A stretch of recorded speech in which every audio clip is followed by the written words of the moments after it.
तो hello everyone, welcome back to this channel. और यहाँ पे हम लोग अपनी बात कर रहे हैं रीजनिंग की, और रीजनिंग का ये सेशन नंबर 9 है। और जैसा आप लोग जानते हो कि हम लोग यहाँ पे क्या करते हैं, डेली अपने 50 क्वेश्चन जो होते हैं उनको यहाँ पे डिस्कस करते हैं, और जो भी इसका प्रॉपर एक्सप्लेनेशन होता है हम लोग उसको साथ डील करते हैं। ठीक है, तो आज रहने वाला है हमारा प्रैक्टिस सेशन 9। तो चलिए स्टार्ट करते हैं। स्टार्ट करने से पहले अगर चैनल पर फर्स्ट टाइम आए तो चैनल को आप सब्सक्राइब कर लीजिए, और ये बेल आइकन है, इस बेल आइकन को आप क्या कर सकते हैं, प्रेस कर सकते हैं फॉर नोटिफिकेशन। तो आज का जो फर्स्ट क्वेश्चन आपकी स्क्रीन के सामने है वो यहाँ पे क्या है, एक बहुत ही पॉपुलर सा क्वेश्चन है कैलेंडर का। तो कैलेंडर का ये एक और वैरायटी है। इससे पहले हम लोगों ने एक क्वेश्चन और किया था जिसमें सिर्फ और सिर्फ आपको कोई पर्टिकुलर डेट दे रखी होती है किसी पर्टिकुलर साल की, और पूछता है कि उस दिन कौन सा रहा होगा। अब ये क्या है, सेकंड टाइप ऑफ क्वेश्चन है। और यहाँ पे आपके पास क्या है, यहाँ पे आपको क्या दे रखी है, यहाँ पे आप देखोगे तो आपको बोला है कि 19 जुलाई 2000 वाज अ वेडनेसडे। अगर ये वेडनेसडे है, then what would be the day of the week on 15 June 2012। तो ये आपसे पूछा हुआ है। तो इसको करने के वैसे तो बहुत तरीके हैं, लेकिन मैंने एक वीडियो बनाया था 40 मिनट्स का कैलेंडर का। आप बस edu for tag reasoning 40 minutes डाल देना कैलेंडर, तो आपको वो शो हो जाएगा सबसे ऊपर। तो देखो 19 जुलाई 2000 की बात करते हैं, तो 19 जुलाई 2000 इस दिन क्या है, यहाँ पे है वेडनेसडे। और हमें पूछा है कि 15 जून 2012 तक जाना है। तो यहाँ पे आपको क्या है कि कुछ छोटे कंसेप्ट हैं जो आपको क्या होने चाहिए, पता होने चाहिए। ठीक है, पहला तो आपको ये पता होना चाहिए कि जो लीप ईयर होता है, ठीक है, लीप ईयर जो होता है हमें उसको पहचानना आना चाहिए।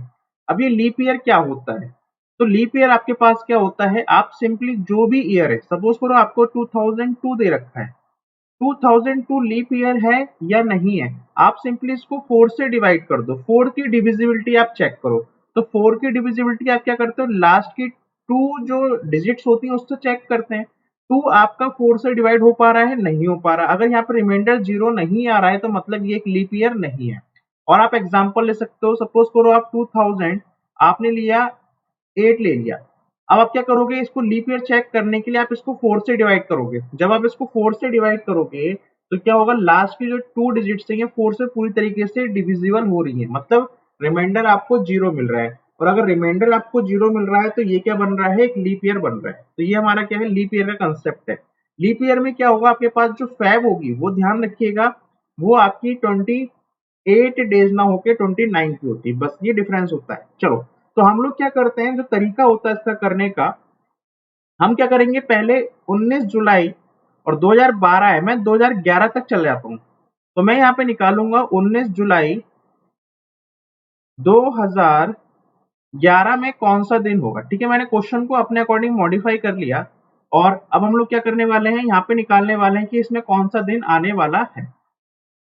ठीक है, तो आप देखो 19 जुलाई से 19 जुलाई का जो डिफरेंस है ये कितने का है, 0 का है। तो यहाँ पे 0 लीप ईयर क्या होंगे, आपके पास ऑड डेज होंगे।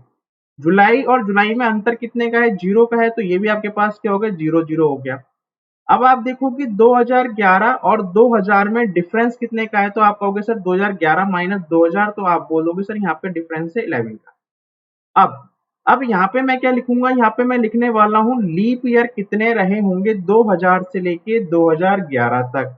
ठीक है, तो 2000 यहाँ पे मैंने लिखा, और यहाँ पे मेरे को 2011, तो इनके बीच में कितने लीप ईयर रहे होंगे, तो ये तो एक छोटी सी डिजिट है। आप बोलोगे सर 2000 के बाद जो अगला लीप ईयर आएगा वो आएगा 2004। फिर बोलोगे सर अगला जो लीप ईयर आना है वो आना है 2008। ठीक है, उसके बाद कोई लीप ईयर आएगा, उसके बाद कोई लीप ईयर नहीं होगा, फिर वो 2012 आएगा। अब 2000 को लीप ईयर यहाँ पे लिखना है या नहीं लिखना है वो किस पे डिपेंड करेगा, हमारे पास ये मंथ कौन सा दिया है। तो आप कहोगे सर ये जो मंथ दिया हुआ है हमको यहाँ पे जुलाई से स्टार्टिंग है, तो अगर जुलाई से स्टार्टिंग है दैट मीन्स कि यहाँ पे हम लोग जो 2000 है इसको यहाँ पे लीप ईयर कंसीडर नहीं करेंगे। ठीक है, इसको हम लोग कंसीडर नहीं करने वाले हैं। ये बात आपको क्लियर है। तो यहाँ पे कितने आपके पास लीप ईयर है, तो कहोगे सर यहाँ पे हमारे पास सिर्फ और सिर्फ 2 लीप ईयर है। तो यहाँ पे हमने क्या कर दिया, 2 कर दिया। यहाँ तक बात क्लियर हुई। अब आपको क्या करना होता है, आपको इसको 7 से डिवाइड करना होता है और यहाँ पे जो रिमाइंडर आता है वो आपको बताता है ऑड डेज। तो यहाँ पे देखो 7, 2, 11 और 2 कितना हुआ, 13, और 13 डिवाइडेड बाई 7 कितना आपको रिमाइंडर मिल रहा है, यहाँ पे रिमाइंडर मिल रहा है आपको 6। ठीक है, अब आपने क्या करना है, इस वेडनेसडे में 6 जोड़ देना है। कैसे जोड़ोगे, वेडनेसडे के बाद देखो Thursday, Friday, Saturday, Sunday, Monday, फिर ट्यूसडे। इसका मतलब यहाँ पे ये जो 19 जुलाई 2011 को कौन सा दिन पड़ा होगा, तो आप कहोगे सर वो दिन पड़ा होगा आपका ट्यूसडे। ट्यूसडे, लेकिन हमें तो ट्यूसडे तक नहीं जाना, हमें तो 11 जुलाई 2011 तक नहीं जाना, हमको 15 जून 2012 तक जाना है। तो वहां जाने के लिए हम लोग क्या करेंगे, हम लोग अपना वही पुराना वाला सिस्टम है वही फॉलो करने वाले हैं। तो अब ये क्वेश्चन आपका मॉडिफाई हो गया, और मॉडिफाई होके क्या क्वेश्चन हो गया कि 19 जुलाई 2011 को अगर आपका ट्यूसडे पड़ता है तो उस केस में आपको बताना है कि 15 जून 2012 को कौन सा दिन पड़ेगा। ये आपका क्वेश्चन बन चुका है। ठीक है, अब आपको क्या करना है, इस पर तो आपको ध्यान भी नहीं देना क्योंकि ये आपका क्या हो चुका है, यही क्वेश्चन को हमने मॉडिफाई कर दिया। क्लियर हुआ। अब देखिए, अब हमारे पास क्वेश्चन ये रह गया। तो अब हम क्या करते हैं, 15 जुलाई, अब तरीका क्या है भी इसको सॉल्व करने का, तो इसको सॉल्व करने का तरीका आपके पास क्या होता है, हम लोग यहाँ पे लिखते हैं 19 जुलाई। तो मैं जुलाई से स्टार्ट करूंगा, जुलाई, अगस्त, सितंबर, अक्टूबर, नवंबर, दिसंबर। ठीक है, ये तो 2011 चल रहा है। फिर 2012 आएगा, 2012 में क्या है, फिर जैन आएगा, फेब आएगा, मार्च आएगा, अप्रैल आएगा, मई आएगा, और जून तक हमें चलना है। ठीक है, आप लोग ये जानते हो क्या कि अगर 31 होता है, 31 को मैं अगर 4 से डिवाइड कर देता हूँ, ठीक है, 7 से करता हूँ, तो रिमाइंडर कितना आता है, 3 आता है। अगर 28 होता है, 28 को मैं 7 से डिवाइड करता हूँ तो रिमाइंडर कितना आता है, 0 आता है। और अगर 30 लिखा हुआ है, 30 को मैं 7 से डिवाइड करता हूँ तो रिमाइंडर कितना आता है, 2 आता है। तो 31, 30 क्या होते हैं, महीने होते हैं, कोई 31 तारीख तक जाता है, कोई 30 तक जाता है। ठीक है, 28 क्या है आपके पास, फेब आता है, इसमें फेब नहीं है, इसमें तो 29 वाला केस है क्योंकि 2012 भी क्या है, लीप ईयर है। तो अब देखो जुलाई, तो जुलाई कहां से स्टार्ट हो रहा है, अभी जुलाई पूरा नहीं जा रहा, जुलाई 19 से स्टार्ट हो रहा है। तो आपने क्या करना है, जुलाई जो मंथ होता है वो कितने का होता है, वो आपका 31 डेज का होता है। तो 31 डेज में से आप 19 हटा दो तो आपको कितना मिलेगा, यहाँ पे मिलेगा 12। मतलब क्या है कि जुलाई में कितने दिन काउंट होंगे, आप कहोगे सर 12। ठीक है, तो मैं यहाँ पे क्या लिख सकता हूँ, 12। ठीक, अब अगस्त में कितना होता है, 31, 31 का मतलब 3 लिखूंगा। सितंबर क्या है, 2। ठीक है, क्योंकि 30 है, 30 का मतलब यहाँ पे 2, 31 का मतलब मैं यहाँ पे 3 लिखूंगा। नवंबर है यहाँ पे 2, दिसंबर है यहाँ पे 3। ठीक, अब देखो जैन की बात करते हैं, तो जैन हमारे पास 31, 31 का मतलब 3 होता है। ये क्या है, एक लीप ईयर, और लीप ईयर का मतलब फेब यहाँ पे 29 डेज की होगी। अगर 29 डेज की होगी, इसका मतलब यहाँ पे क्या होगा, रिमाइंडर कितना बचेगा, जब 7 से डिवाइड करोगे तो 1 बचेगा। इस चीज का ध्यान रखिएगा। ठीक है, मार्च, मार्च की बात करते हैं तो मार्च 31 का होता है तो 3 लिख दिया जाएगा। अप्रैल 30 का होता है तो 2 लिख दिया जाएगा। मई 31 का होता है तो कितना लिख देंगे, 3 लिख देंगे। अब जून तक ही जाना था, और कहां तक जाना है, 15 तक जाना है, तो यहाँ पे मैंने क्या लिख दिया, 15। ठीक, अब आपने क्या करना है, जितने ये डेज दिख रहे हैं इसमें से आपको क्या निकालना है, आपको निकालना है ऑड डेज। तो क्या करना है, ऑड डेज, मतलब अल्टीमेटली जो भी सम करके आएगा आपको 7 से डिवाइड करना है। तो थोड़ा सा स्मार्टली करेंगे और हम लोग एलिमिनेशन ही कर देंगे। देखो पहली बात तो क्या है कि यहाँ पे कितने 3 है, 1 है, 2 है, 3 है, 4 है, 5 है, 6 है। तो 6 तो हमारे पास क्या आ रहे हैं, 3 आ रहे हैं। तो 6 3 जा क्या होता है, 18 होता है। 6 3 जा कितना होता है, 18। ठीक, उसके बाद देखते हैं कि 2 कितना है, यहाँ पे 1, 2, 3, और 3 तो ये हुए, और एक यहाँ पे ये काउंट कर लेते हैं, तो कितना हो गया, यहाँ पे 7 हो गया, प्लस अब 12 है यहाँ पे, और यहाँ पे क्या है भी आपके पास 15 है। सबको आपने 7 से डिवाइड करना है, तो 7 से डिवाइड करोगे तो देखो, अब मैं क्या करूंगा, पूरा नहीं गिनूंगा, मैं यहाँ पे करूंगा 7 को पहले 18 से अगर 7 घटाता हूँ तो रिमाइंडर कितना बचता है, 4 बचता है।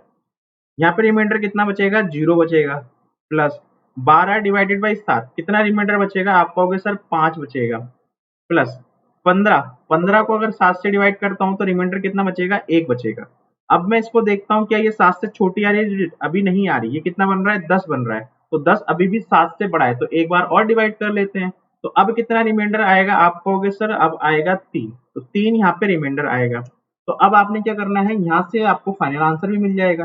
ट्यूसडे में आपने क्या करना है, 3 जोड़ना है। जब आप ट्यूसडे में 3 जोड़ोगे तो 3 का मतलब क्या हुआ, वेडनेसडे, थर्सडे, फ्राइडे, तो आपका आंसर क्या हो जाएगा इस क्वेश्चन का, फ्राइडे हो जाएगा।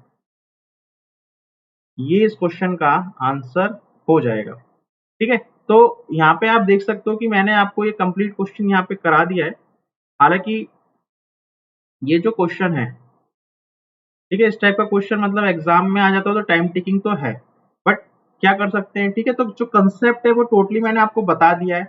हो सकता है कि आप लोग किसी और तरीके से इसको सॉल्व करते हो, बट कैलेंडर करने के भी, सॉल्व करने के क्या है, बहुत सारे तरीके होते हैं, तो इसलिए इतना नहीं सोचना है कि हम कौन सा तरीके से इसको सॉल्व करें। क्लियर हुआ है यहाँ पे, चलो, तो क्लियर हुआ है तो हम लोग अब बढ़ते हैं अपने नेक्स्ट क्वेश्चन की तरफ। ये रहा भी हमारा नेक्स्ट क्वेश्चन।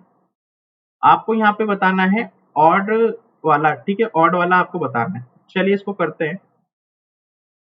क्या क्या लिखा हुआ है यहाँ पे, LOUCBELT। अब देखो, इसको देखने से मुझे कभी भी ऐसे पता नहीं लग पाता कि इसमें कहानी क्या चल रही है, तो हम लोग क्या करते हैं, इनकी पोजीशन वैल्यू ही लिखते हैं, प्लेस वैल्यू जो होती है।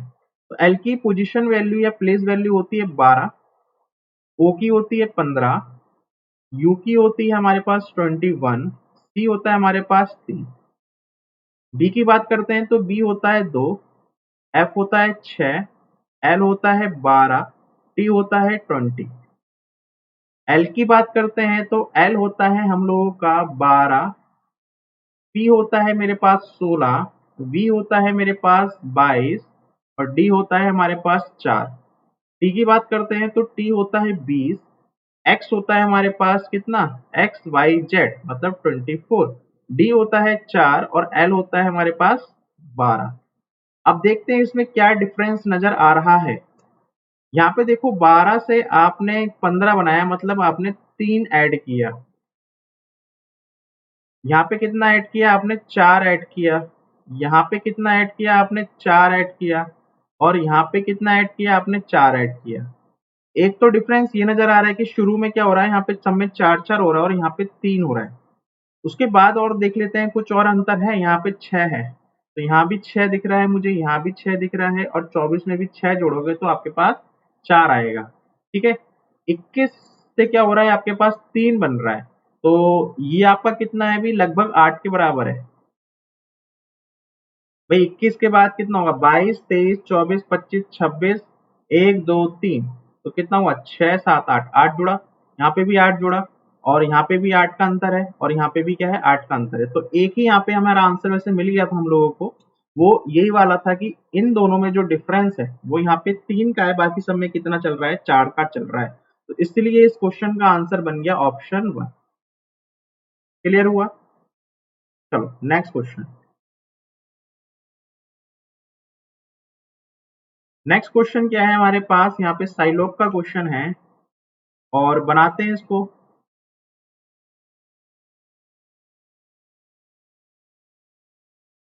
तो यहाँ पे क्या दिया हुआ है आपके पास, सबसे पहला देखो, no door is a window. तो यहाँ पे आपने डोर बना लिया, और यहाँ पे आपने क्या बना ली, विंडो बना ली, और ये दोनों क्या है, एक जैसे नहीं होंगे, नहीं होंगे तो कोई बात नहीं है। उसके बाद जो अगली बात बोली है क्या, कि no rack is a door, तो यहाँ पे आप रैक बना लो, और ये रैक भी क्या नहीं होगी, ये रैक डोर नहीं हो सकती, ये भी इसने बोल दिया। उसके बाद क्या बोला गया है, उसके बाद बोला गया है कि ऑल कपबोर्ड्स आर विंडोज, तो जितने भी कपबोर्ड्स हैं वो क्या है, विंडो के अंदर आ गए। ठीक है, चलो कंक्लूजन देखते हैं। पहला पॉइंट यहाँ पे बोला गया है, some cupboards are rack, some cupboards are rack, तो कपबोर्ड यहाँ पे हैं और यहाँ पे रैक है। सम कपबोर्ड्स आर रैक, देखो हो सकता है कि ये एक पॉसिबिलिटी बनती हो किसके अंदर, ये जो कपबोर्ड है और ये जो रैक है, लेकिन आपको सामने से दिखाई दे रहा है यहाँ पे एक ऐसी वैल्यू है जो ट्रू नहीं बता रही इसको। तो अगर ये ट्रू नहीं बता रही है, 100% रिजल्ट नहीं मिल रहा, तो ये आपका गलत है। सेकंड पढ़ते हैं, no cupboard is a door. Cupboard किसके अंदर है, इस विंडो के अंदर है, और यहाँ पे क्या है, डोर है। तो अगर डोर और विंडो में कोई रिलेशन नहीं है तो कपबोर्ड और इसके अंदर भी कोई रिलेशन नहीं होगा, जो यहाँ पे 100% ट्रू है। अगला देखते हैं, no rack is a window. Rack ये रही और विंडो ये रही, तो इसमें और इसमें कोई रिलेशन आपको नजर आ रहा है? देखो, रैक और विंडो में कोई भी कंस्ट्रेंट नहीं है। हो सकता है कि ये विंडो और रैक ऐसे बन जाए, हो सकता है, ठीक है, तो संभावना है, लेकिन ये बात क्या है, यहाँ पे सरासर गलत है। इसलिए यहाँ पे आपका जो ऑप्शन बनेगा वो सिर्फ और सिर्फ ओनली कंक्लूजन 2 बनेगा, ठीक है। और हालांकि ये देख सकते हो ऑप्शन ऐसे दे रखे थे कि अगर दूसरा सही है तो बाकी आपके सारे ऑप्शन गलत हो रहे थे इससे, ठीक है। चलिए, नेक्स्ट क्वेश्चन भी ये रहा आपकी स्क्रीन पर, और आपको बताना है इसमें से क्या बेस्ट सुटेबल आंसर होगा। 12 लिखा हुआ है, फिर आपका लिखा हुआ है यहाँ पे 288, और आपको बताना है इसमें से क्या बन रहा है। तो 12 से 288 या 14 से 394 या 19 से 622, तो आपको बताना है कि इन तीनों में से एक डिफरेंट है, वो क्या बनने वाला है, ठीक है। देखो, ये 288 लिखा हुआ है, और मैं ये बात जानता हूं कि 12 का जो स्क्वायर होता है वो कितना होता है, 144 होता है। और अगर मुझे 288 बनाना है तो मुझको यहाँ पे 2 से मल्टीप्लाई करनी होगी, तो मुझे यहाँ पे 288 बनता हुआ मिल रहा है। मैंने कहा ठीक है, हो सकता है ये लॉजिक हमारा वर्क कर जाए। तो 14 का स्क्वायर आप मुझे बताओगे कितना होता है, आप कहोगे सर 196 होता है। अब अगर आप 196 में आप क्या करते हो, सर इसका डबल कर दो, तो आपको कितना मिलने वाला है, यहाँ पे 392 मिलने वाला। ये बात हमें यहाँ पे समझ में आ रही है। फिर मैं आपसे पूछूंगा कि 19 का स्क्वायर आप मुझे बताओगे, तो आप कहोगे सर 19 का स्क्वायर होता है 361। अब अगर 361 की मल्टीप्लाई में 2 से करता हूं, तो यहाँ पे मुझे कितना मिलेगा, 722। और यहाँ पे कितना दिख रहा है आपको, ये दिख रहा है। इसका मतलब यही इस क्वेश्चन का आंसर होगा।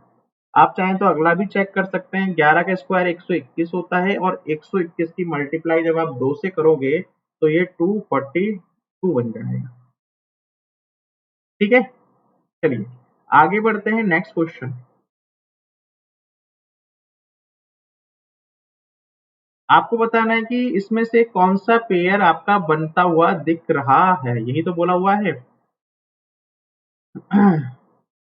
जो अपोजिट है, ठीक है। अब यहाँ से आप देख सकते हो भाई, एक का अपोजिट कितना है, एक का अपोजिट है यहाँ पे 2, तो 6 का अपोजिट कितना है यहाँ पे, वो है 3, सॉरी 5। 6 का अपोजिट कितना है, 5, तो 3 का अपोजिट कितना है यहाँ पे, 4। अब देख लीजिए इसमें से कौन सा पेयर और सही दिख रहा है। 6 का अपोजिट 3 नहीं है, 4 का अपोजिट 5 नहीं है, 3 का अपोजिट 4 है, यही बन रहा है, और ये भी नहीं है। तो आपसे पूछा था कि इसमें कौन सा पेयर जो अपोजिट हमें दिखा रहा है, वो बताना था। बढ़ते हैं नेक्स्ट क्वेश्चन की तरफ। नेक्स्ट क्वेश्चन क्या है कि एम्बेडेड फिगर का क्वेश्चन है, और आपको बताना है कि इसमें से कौन सी इमेज में आपको दिख रहा है। तो देखो, थोड़ा सा ये मतलब कुछ हमारे 10-15 सेकंड ले लेती है, लेकिन ये है कि आप खुद देखो। पहला ऑप्शन मैं अगर देखता हूँ, तो पहला ऑप्शन आप देख रहे हो कि आपको एक फिगर दिख रही होगी, वो ये वाली,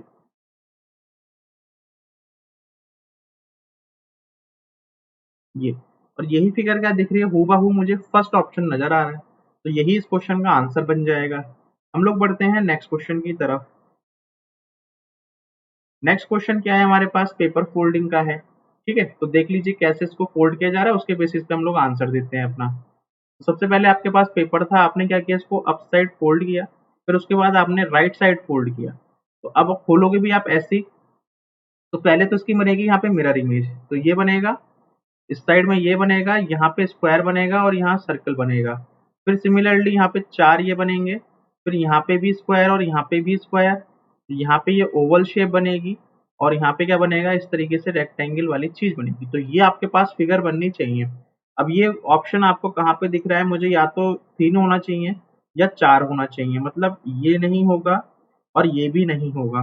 ठीक है, अब देख लेते हैं 3 और 4 में हमने कौन सा बनाया है। तो यहाँ पे देखो स्क्वायर के बाद ओवल है, जो क्या है ऑल्टरनेट गलत है, और यही ऑप्शन क्या है आपका सही है। आते हैं भी नेक्स्ट क्वेश्चन की तरफ। नेक्स्ट क्वेश्चन क्या है हमारे पास, वेन डायग्राम इसमें से कौन सा सुटेबल है। देखो यहाँ पे फादर दे रखा है, मेल दे रखा है, सन दे रखा है। देखो ये बात तो हमारे पास 100% ट्रू है कि जो मेल है, जो मेल होंगे वही तो क्या होंगे, वही फादर बनेंगे, वही सन बनेंगे। ठीक है, ये बात हमें समझ में आती है। अब देखो यहाँ पे क्या बन रहा है हमारे पास भी, यहाँ पे फादर ये होगा, अगर फादर ये होगा तो ये सन बन सकता है, बिल्कुल बन सकता है। ठीक है, क्या बन सकता है, अभी जो फादर है वो क्या है, उनके सन होंगे, या फिर सन क्या है, मतलब कुछ ना कुछ फादर हो रहे होंगे। तो ये क्या है, मेल फीमेल, मेल और आपके पास क्या है फादर, और ये क्या है सन। तो पहला ही ऑप्शन यहाँ पे क्या हो रहा है, मैच कर रहा है according to this Venn diagram. तो इसलिए आपका आंसर क्या हो जाएगा, यही हो जाएगा। अब बॉयज हैं, आर्टिस्ट हैं, ब्रदर्स हैं। अब आर्टिस्ट देखो जरूरी नहीं कि हर कोई आर्टिस्ट हो, ठीक। तो इसलिए क्या है ना, ये बात सही नहीं है। और अगली बात क्या है कि ब्रदर की बात कर रहा है, तो ब्रदर भाई जरूरी नहीं है कि बॉय, हाँ चलो ये तो ठीक है, लेकिन आर्टिस्ट क्या है यहाँ पे डिफरेंट, आर्टिस्ट गर्ल्स भी हो सकती हैं। सिमिलरली ह्यूमंस, मैमल और बैट, ये भी क्या है, इनमें भी क्या है डिफरेंस है। उसके बाद क्या है, लिटरेट गर्ल्स फीमेल, तो भाई लिटरेट कौन होता है, मेल भी हो सकता है, फीमेल भी हो सकती है। तो इसके अकॉर्डिंग क्या होगा, पहला आंसर क्या हो जाएगा, ये हो जाएगा। करिए भी नेक्स्ट क्वेश्चन।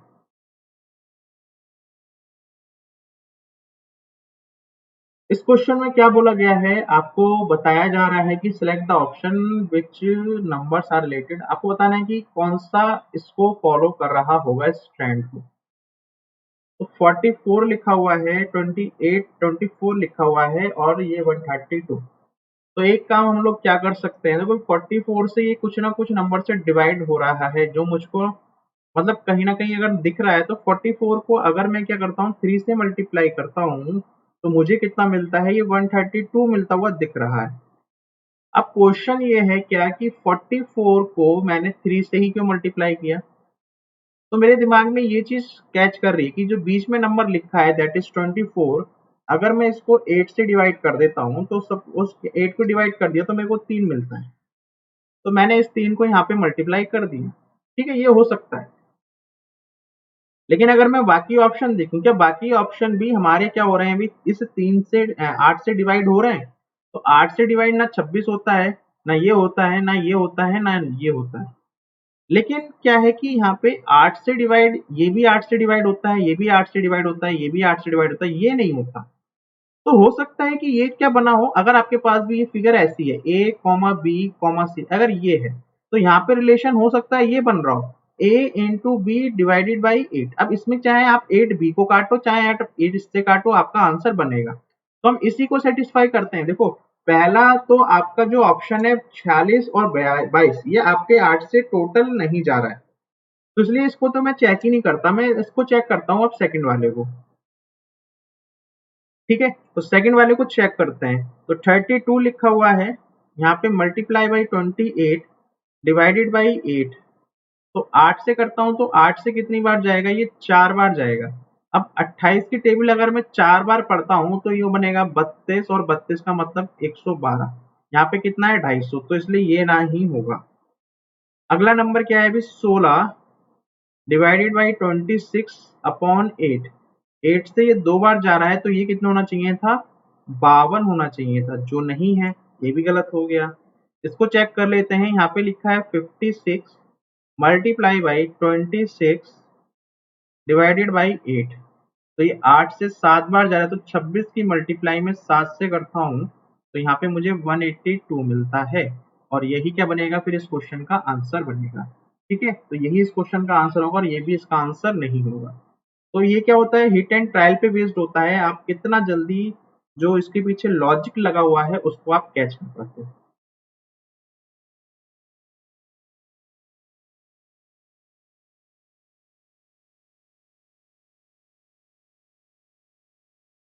नेक्स्ट क्वेश्चन की बात करते हैं। यहाँ पे आपको बताना है क्वेश्चन मार्क की जगह कौन सा आने वाला है। ठीक है। तो देखो y लिखा हुआ है, फिर आपके पास x है, फिर v है, फिर u है। अच्छा देखो y का मतलब कितना होता है 24 होता है या 25 होता है। x का मतलब कितना होता है आपको होगा सर 24 होता है। v लिखा हुआ है, यहाँ पे क्वेश्चन मार्क है और यहाँ पे v लिखा है, v का मतलब कितना होता है 22 होगा, u का मतलब 21 होगा। तो यहाँ से तो आपको ऑप्शन से भी दिख रहा है कि ये तो 23 होगा। ठीक है, आप इसको सर चेक करते या नहीं करते तब भी कोई फर्क नहीं पड़ने वाला होगा। अगली चीज क्या है कि यहाँ पे मुझे एक ऑप्शन दिख रहा है, वो है P या फिर O। तो एक काम करते हैं ना, चेक ही कर लेते हैं। T का मतलब 20 होता है, V का मतलब कितना होता है, V का मतलब होता है 22 और यहाँ पे क्वेश्चन मार्क है। उसके बाद क्या लिखा हुआ है, यहाँ पे Z लिखा हुआ है, Z का मतलब 26 होता है और उसके बाद क्या लिखा है B, तो B का मतलब कितना हो गया 28 हो गया इस केस में, है ना। तो देखो यहाँ पे 2 जुड़ रहा है, 2 का अंतर है, तो यहाँ पे कितना होना चाहिए 24 होना चाहिए और 24 का मतलब क्या होता है भी x होता है। तो यहाँ पे क्या हो रहा है WX वाला चल रहा है, WX वाला चल रहा है, तो ये नहीं होगा, ये नहीं होगा। अब एक और चेक कर लेते हैं।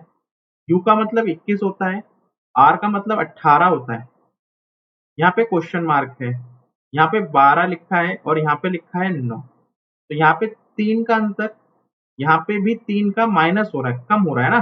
तो यहाँ पे भी जब आप 3 कम करोगे तो यहाँ पे कितना आएगा 15, 15 फिर 15 में आप 3 कम करोगे तो 12 आएगा। तो 15 का मतलब कितना होता है अभी, 15 का मतलब यहाँ पे होता है O। तो आपके पास O वाला है वो आंसर बनेगा, दैट इज ऑप्शन 3। तो ये क्या हो जाएगा, इस क्वेश्चन का आंसर हो जाएगा। आगे बढ़ते हैं नेक्स्ट क्वेश्चन की तरफ।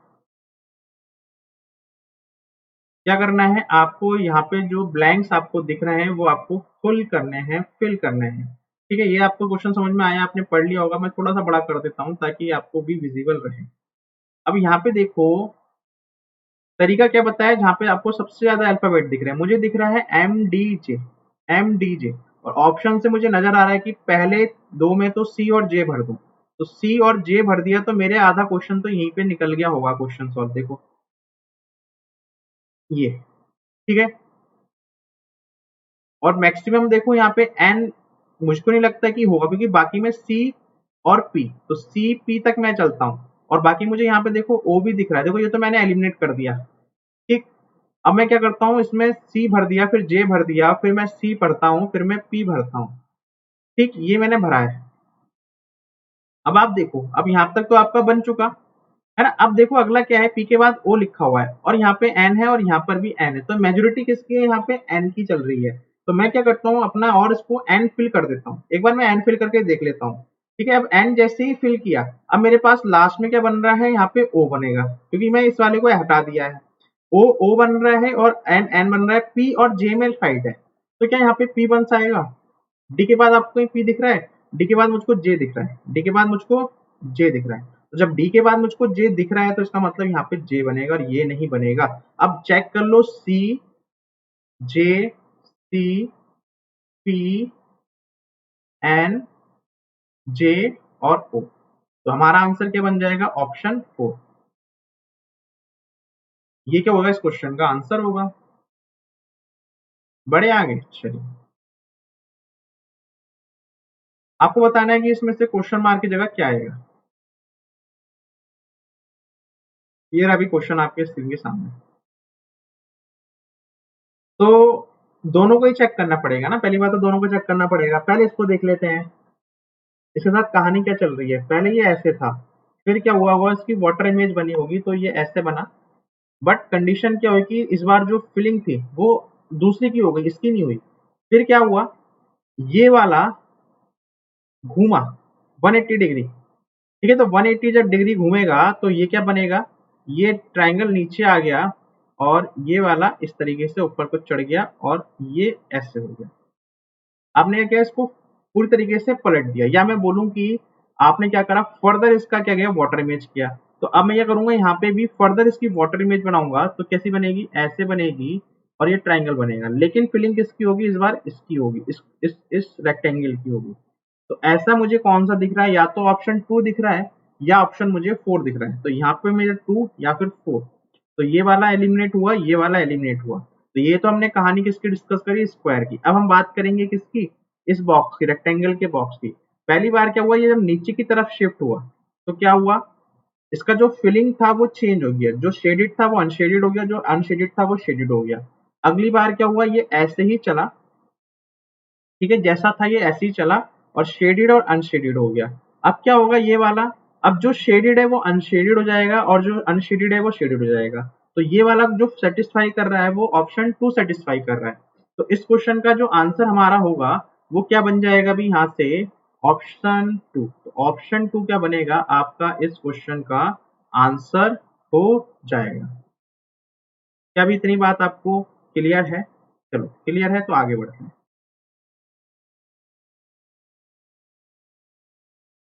नेक्स्ट क्वेश्चन बोल रहा है यहाँ पे कि जो पेडोलॉजी है वो सॉइल है। पेडोलॉजी क्या है भाई, लॉजी का मतलब क्या होती है, स्टडी होती है। तो सॉइल की स्टडी को हम लोग क्या बोलते हैं, पेडोलॉजी बोलते हैं। प्रेशर, तो प्रेशर की स्टडी को सेस्मोलॉजी नहीं बोलते, ठीक है। सेस्मोलॉजी किसकी होती है हमारे पास, सेस्मोलॉजी होती है हमारे पास अर्थक्वेक की। तो इसलिए क्या होगा, ये वाला तो रिलेशन गलत। फ्रूट्स, फ्रूट्स की आपको बताना है जो इसको फॉलो कर रहा है। फ्रूट्स की, फ्रूट्स की जो ये होती है स्टडी होती है उसको पोमोलॉजी बोलते हैं, ये हमारा ठीक है। साइटोलॉजी क्या होती है हमारे पास, जो सेल सेल की जो स्टडी को बोलते हैं, सेल की स्टडी को साइटोलॉजी बोलते हैं। और हेपेटोलॉजी, तो हेपेटोलॉजी ब्लड, तो ब्लड की तो कोई हेपेटोलॉजी नहीं होती है।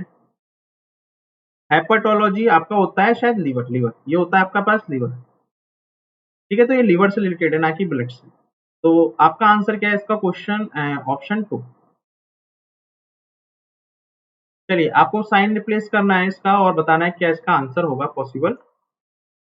तो वही आप देखते हैं कि यहाँ पे एक तो क्या है, एक नंबर तो ये है जो डिविजिबल है और एक डिविजिबल ये भी है। तो हो सकता है कि हमारे पास इस बड़े वाले को, अगर मैं देखो यहाँ पे क्या कर रहा हूँ 133 और 19 से डिवाइड कर रहा हूँ तो ये 19 7 चला जाता है। तो एक काम करते हैं, हमारे पास एक ऑप्शन ये वाला मुझको दिख रहा है, जो प्यारा सा ऑप्शन दिख रहा है, दैट इज ऑप्शन 2। तो मैं ऑप्शन 2 और एक ऑप्शन और मिल रहा है मुझे जो है ऑप्शन 1, इन दोनों को चेक कर लेता हूँ पहले तो।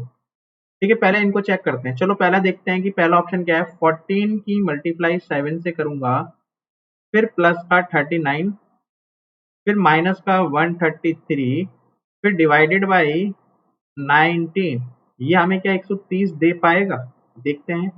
तो भाई 133 को किया तो ये 39 माइनस कितना हो गया, 7 टाइम्स चला गया, प्लस का 14 7 जा कितना होता है, 98 होता है। ठीक है, अब आपने क्या करना है, 98 में 32 आप जोड़ दो। तो जब मैं इसको जोड़ता हूँ तो ये मुझे 130 देता है, मतलब ये तो पहली बार में ही क्या हो गया, आंसर निकल गया। तो हमारा इस क्वेश्चन का जो आंसर होगा वो ऑप्शन 1 ही बन जाएगा। ठीक है, आगे हमें चेक करने की भी जरूरत नहीं है। चलो आगे बढ़ते हैं नेक्स्ट क्वेश्चन की तरफ। क्वेश्चन लिखा हुआ है कि प्रिंटर को ऐसे लिखा हुआ है, लॉजिक को ऐसे लिखा है और टर्माइट को कैसे लिखेंगे। देखो PRINTER, प्रिंटर, पहले हम लोग PRINTER,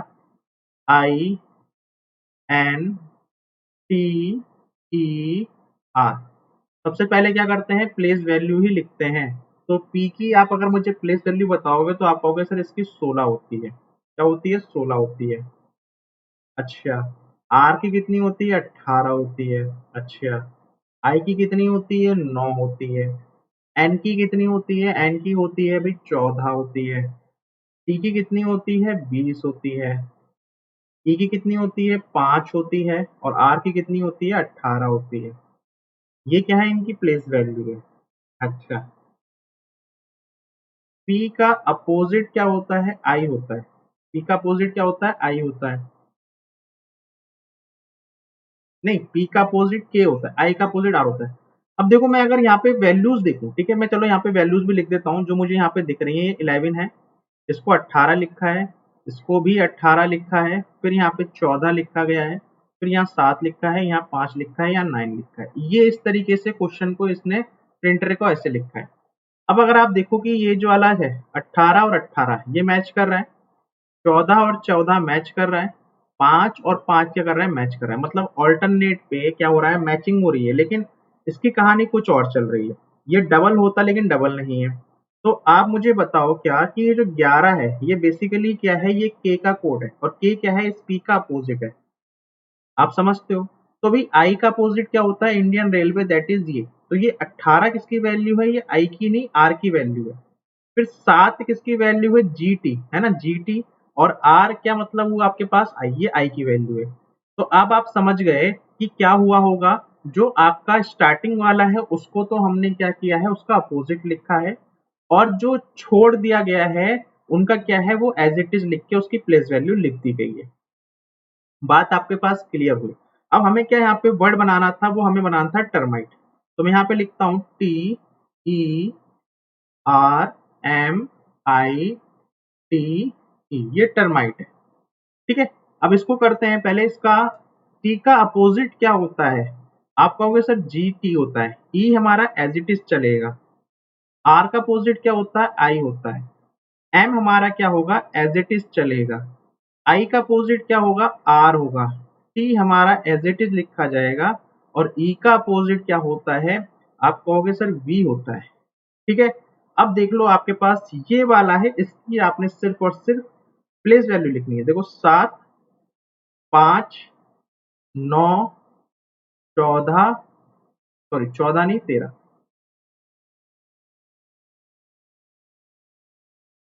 एक से 13, यहाँ पे लिखूंगा 13, यहाँ लिखूंगा 18, यहाँ लिखूंगा टी, और टी, टी तो 20 होता है और ये होता है 22।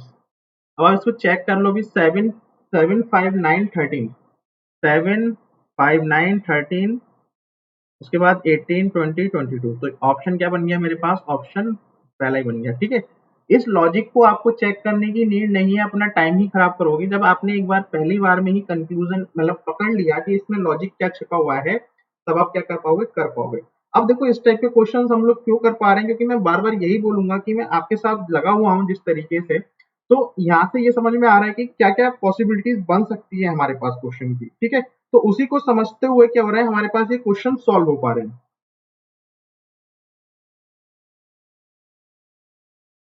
आपको बताना है कि इन तीनों में से कौन सा भी यहाँ पे क्या है, डिफरेंट है। देखो नॉस्टैल्जिस है, एक्साइटेड है और एनर्जाइज्ड है।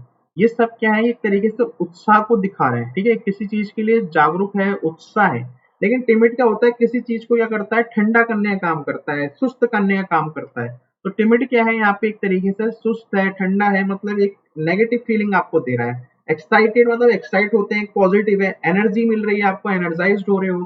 ठीक है। नॉस्टैल्जिक है मतलब क्या है, सब ये पॉजिटिव फीलिंग्स हैं बस। लेकिन टिमिड क्या है, एक तरीके से किसी चीज को ठंडा करने की बात हो रही है। तो ये क्या है, इसका आंसर हो जाएगा जो अलग है।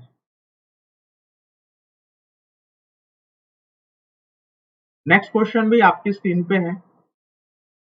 हमें इस वाले कोड को रिलेट करना है और हमें बताना है कि के का रिलेशन इस टी के साथ क्या होने वाला है। ये हमें क्या दे रखे हैं, इसकी हेल्पिंग दे रखी है। तो देखते हैं भी यहाँ पे इसको सॉल्व करते हैं। W के साथ हैश लगा है Q, और हैश कहाँ पे, ये रहा। तो इसका मतलब क्या है कि W ब्रदर है Q का। तो W क्या है, ब्रदर है इसका, Q का। फिर यहाँ पे क्या है, Q के साथ एट द रेट लगा, और एट द रेट कहाँ पे, ये है। तो इसका मतलब है कि डॉटर, तो Q डॉटर है किसकी, T की। तो Q कौन है, डॉटर है किसकी, T की। फिर T की बात है, ये Y से, और एंड लगाया है। तो T कौन है, हस्बैंड है किसका, Y का। तो T कौन है, हस्बैंड है Y का। एक सेकेंड, टी कौन है, हस्बैंड है किसका, वाई का। तो वाई इसकी वाइफ हो गई। फिर वाई के साथ लगा है एट द रेट, और एट द रेट का मतलब क्या है, डॉटर। और वाई किसकी डॉटर है, यहाँ पे एम की। तो वाई किसकी डॉटर है, एम की। ठीक है। फिर एम और इसके बीच में परसेंटेज लगा है, मतलब ये कौन है, ये वाइफ है किसकी, के की वाइफ है। अब हमें पूछा था कि आपको बताना है कि के और टी में क्या रिलेशन है। भाई ये कौन है, इनकी बेटी है। तो बेटी का मतलब क्या हुआ, अभी दामाद हो। या तो ये तो के रिलेटेड टू टी, मतलब टी, के का रिलेशन टी से क्या है, तो टी क्या हुआ, अभी इसकी पत्नी का फादर हुआ। तो पत्नी का फादर क्या होता है, फादर इन लॉ होता है। तो इस क्वेश्चन का आंसर क्या हो गया आपके पास, ऑप्शन 1।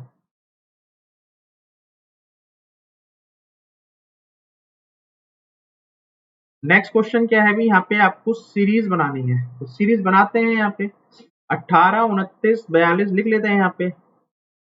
18, 29, 42, 59, 78, 101। देखते हैं यहाँ पे डिफरेंस ही लगाते हैं। यहाँ पे कितना डिफरेंस है, कहोगे सर 11 का डिफरेंस है। यहाँ पे कितना डिफरेंस है, तो आप कहोगे सर यहाँ पे 13 का चल रहा है। यहाँ पे कितना डिफरेंस है, 17 का है। यहाँ पे डिफरेंस कितने का है, 19 का है। तो अभी यहाँ पे अल्टीमेटली कितने का होना चाहिए, 2। और ये अच्छा ये चल रहा है प्राइम वाला, तो भाई 19 के बाद प्राइम क्या होता है, 23 होता है, तो 23 होगा। फिर अगला प्राइम कितना होगा, 23 के बाद आता है 29। तो 29 आप इसमें जोड़ दो 101 में। तो जब आप 101 में जोड़ोगे तो ये आपका 130 आएगा, और 130 आपके पास कौन सा ऑप्शन है, वो है ऑप्शन नंबर 4। ये इस क्वेश्चन का आंसर हो जाएगा। आगे बढ़ते हैं नेक्स्ट क्वेश्चन की तरफ। डिक्शनरी वाला क्वेश्चन है, और डिक्शनरी वाले क्वेश्चन को हम लोग यहाँ पे सॉल्व करते हैं with the help of option. पहली बात तो 5 1 3 नहीं हो सकता, क्योंकि मैक्सिमम में क्या है, 5 3 1 5 3 1 5 3 1 5 3 1 5 3 1। अब 6 होगा, 4 भी नहीं होगा, तो मैंने इसको भी हटा दिया, खुद से हटा दिया, ठीक है। मैं इतना रिस्क ले सकता हूँ। अब 2 है या 4 है, अब देख लो कि लास्ट में कौन सा आ रहा है। तो 2 वाला देखो, 2 ये लिखा हुआ है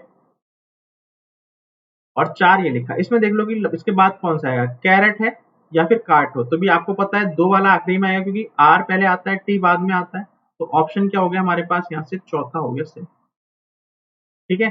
तो ऑप्शन से आप एलिमिनेट कर सकते हो। जब आपकी प्रैक्टिस बहुत अच्छी हो जाएगी तो आप देख के भी निकाल सकते हो। इससे क्या है कि अल्टीमेटली आपका टाइम बहुत सेव हो रहा है। अगला क्वेश्चन करते हैं। अगला क्वेश्चन बोल रहा है कि 47, 64, 55। ओके, देखो यहाँ से हमें क्या चीज नजर आ रही है, ये 64 है, ये 25 है, ये 49 है, ये 100 है।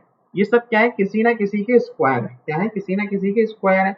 जैसे 5 25 का क्या है भी आपके पास, 5 का स्क्वायर है, 7 का स्क्वायर 49 है, 10 का स्क्वायर आपके पास 100 है। तो 64 भी क्या है, 8 का स्क्वायर है, 8 का स्क्वायर है। अब ये 8 आया कैसे होगा, तो हो सकता है कि ये जो कॉर्नर में नंबर लिखे हैं 55 और 47 का डिफरेंस ही 8 आया हो। बिल्कुल आया है, और यही क्या है, इसका लॉजिक भी ये बन सकता है। हमें चेक करना है कि इसमें से कौन सा सेट है जो सेटिस्फाई कर रहा है। तो 28 और 34, 28 और 34 का डिफरेंस तो 6 होता है, तो 36 होना चाहिए था, ये नहीं होगा। 53 और 46 में डिफरेंस है 7 का, और 7 का स्क्वायर ये, तो यही बनेगा इस क्वेश्चन का आंसर, ठीक है। बाकी आप चाहें तो चेक कर सकते हैं, बाकी नहीं बनेंगे इसका आंसर। मिरर इमेज बतानी है आपको। जब आप एमएन पे क्या करते हो, प्लेस कर दोगे अपना मिरर यहाँ पे। तो मैंने आपको क्या बता रखा है, पहली बात तो जी से स्टार्ट होगा, 7 होगा, और 7 कभी भी उल्टा नहीं बनेगा।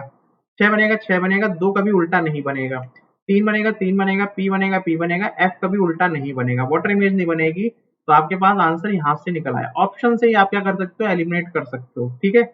चलो,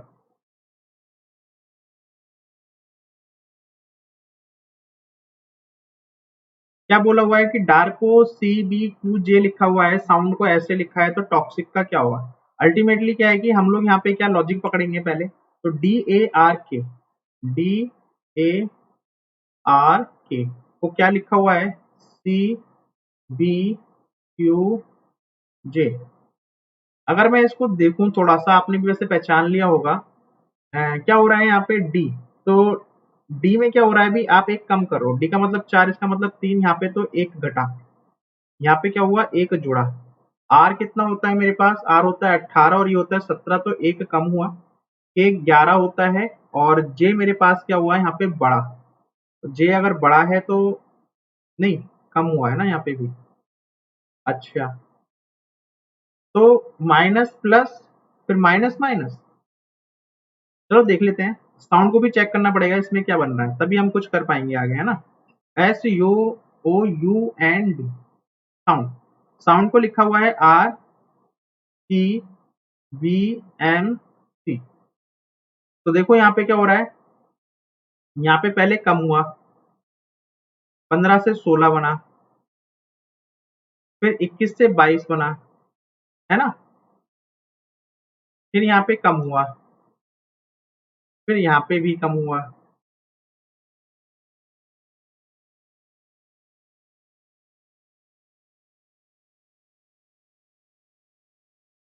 अच्छा, देखो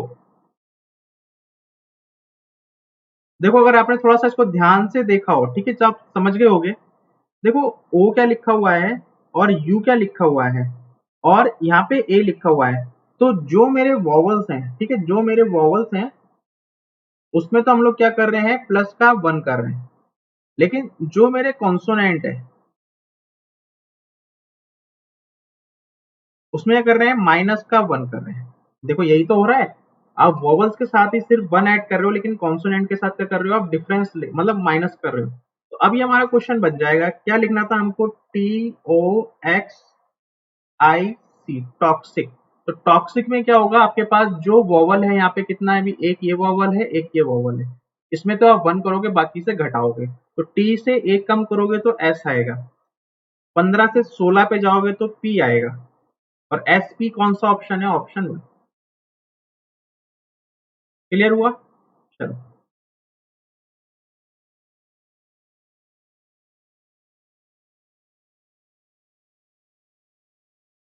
नेक्स्ट क्वेश्चन है आपके पास। आपको बताना है, अगर कोर्स का मतलब परसुएड होता है तो एंग्री का मतलब यहाँ पे क्या होने वाला है।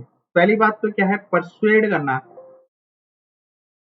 मतलब क्या होता है, परसुएड करना मतलब क्या होता है, किसी को मनाना, राजी करना। तो किसी को मनाना या फिर राजी करना कि हाँ भाई ये, राजी करना है ना, किसी को मनाना होता है, वही ये राजी करना होता है, कराना नहीं, करना।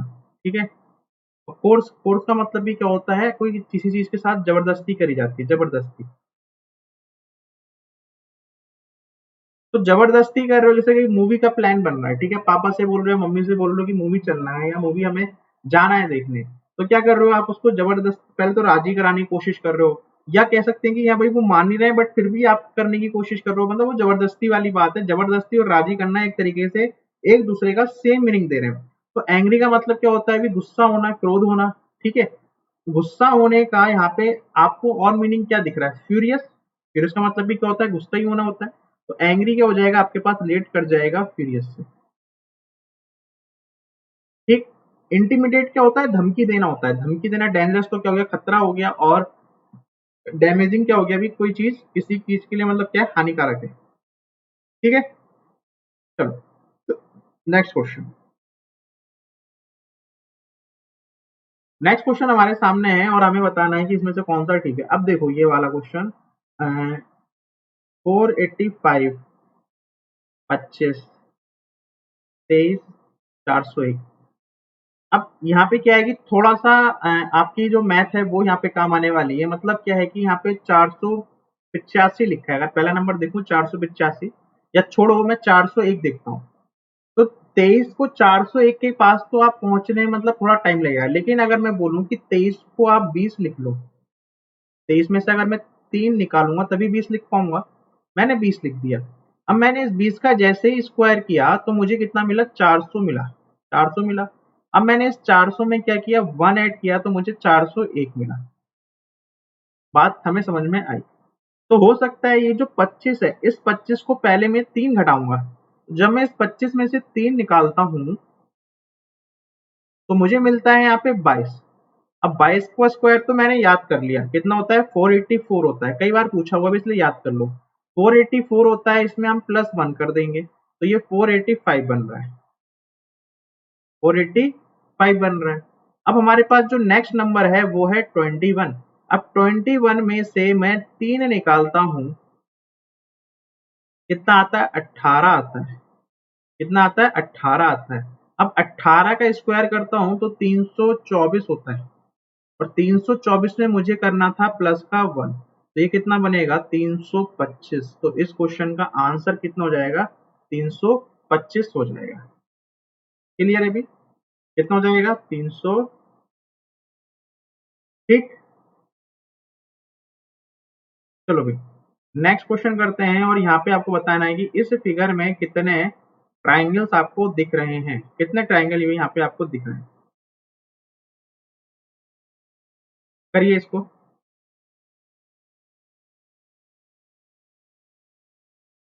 अब देखो आपको क्या है, ट्राइंगल ऑब्जर्व करने हैं। कौन कौन से ट्राइंगल, देखो जो मुझे दिखा रहा है वो एक तो ये वाला दिख रहा है। ठीक है। पहला तो ये हुआ, दूसरा मुझको ये वाला दिख रहा है, ये तो आप लोगों को भी दिखाई दे रहे होंगे। ठीक, ये अगर दिखाई दे रहा है तो यहां से बोलोगे सर ये भी 3 होते हैं और ये भी 3 होते हैं। मैंने कहा ठीक है, ये होता ही है। उसके बाद कहोगे सर एक ट्राइंगल ये बन रहा है और एक ट्राइंगल ये बन रहा है, तो यहाँ से कितने दिख रहे हैं आपको? 2 और दिख गए। हमने कहा ठीक है भाई, 2 और दिख गए तो ठीक। उसके बाद क्या है आपके पास? एक ट्राइंगल तो ये वाला भी बन रहा है, बिल्कुल ठीक है। तो एक ट्राइंगल ये हो गया, ठीक है। चलिए, और क्या ट्राइंगल बन पा रहा है आपके पास? तो आप कहोगे हाँ सर ये वाला भी बन रहा है, ये। तो यहां से भी एक ट्राइंगल बना। क्या और कोई पॉसिबिलिटी जो ट्राइंगल बनता हुआ आपको दिख रहा हो? तो आप कहोगे सर हाँ एक और ट्राइंगल बन सकता है, और वो कौन सा वाला ट्राइंगल होगा? जो इस ऑरेंज और येलो से मिलकर बन रहा होगा, ये वाला भी तो एक ट्राइंगल है। अब यहाँ से काउंट कर लो भी कितने ट्राइंगल बने। तो देखो ये कितना है, 1 2 3, तो 3 3 3 9 और 9 तो 11। तो इस क्वेश्चन का आंसर कितना हो जाएगा आपके पास? Option 3 that is 11। ठीक है, चलो आगे बढ़ते हैं नेक्स्ट क्वेश्चन की तरफ।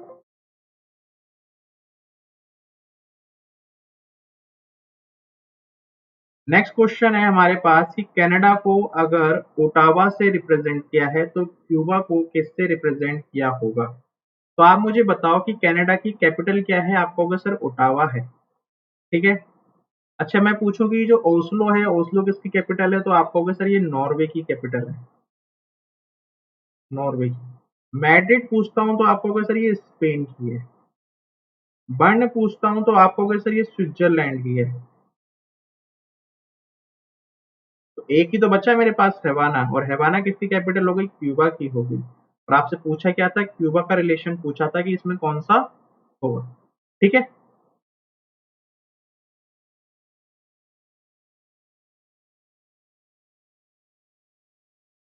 ये वाला क्वेश्चन करते हैं, चलो इसको बनाने की कोशिश करते हैं, ठीक। क्या क्या लिखा हुआ है अभी यहाँ पे, क्या क्या डाटा है हमारे पास? तो लिखा हुआ है यहाँ पे अक्षर एंड मानविता, एक बार पढ़ लेते हैं। Akshar and Manvita Manvita recently celebrated their silver wedding anniversary and their older son Sanju birthday. मतलब जो अक्षर हैं और ये जो मानविता है, ये जो कपल है, इन्होंने हाल फिलहाल में क्या है अपनी जो एनिवर्सरी है उसको यहाँ पे सेलिब्रेट किया है। और संजू का बर्थडे भी क्या होता है, इत्तेफाक से इनकी एनिवर्सरी पे ही पड़ जाता है। If the age of Sanju 18 years, if the age of Sanju 18 years after his parents' marriage and his age at their golden anniversary is in the ratio of 5:21।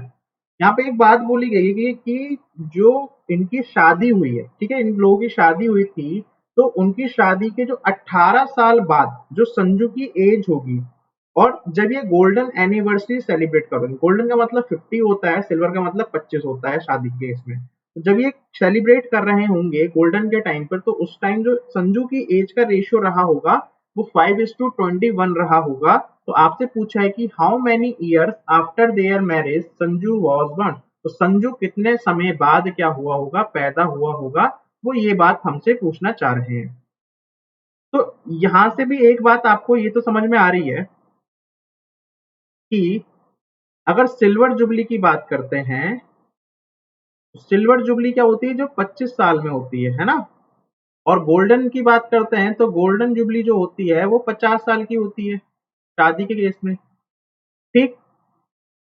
अब मान लो कि जो संजू की एज रही होगी, ठीक है, वो एक्स एज, मतलब संजू की अगर कोई भी मैं प्रेजेंट एज की बात करता हूँ, या फिर एक काम करते हैं हम लोग, हमें आसानी पड़ेगा कि हम लोग सिल्वर वाले को यहाँ से कंसीडर करते हैं, है ना, ये सिल्वर है।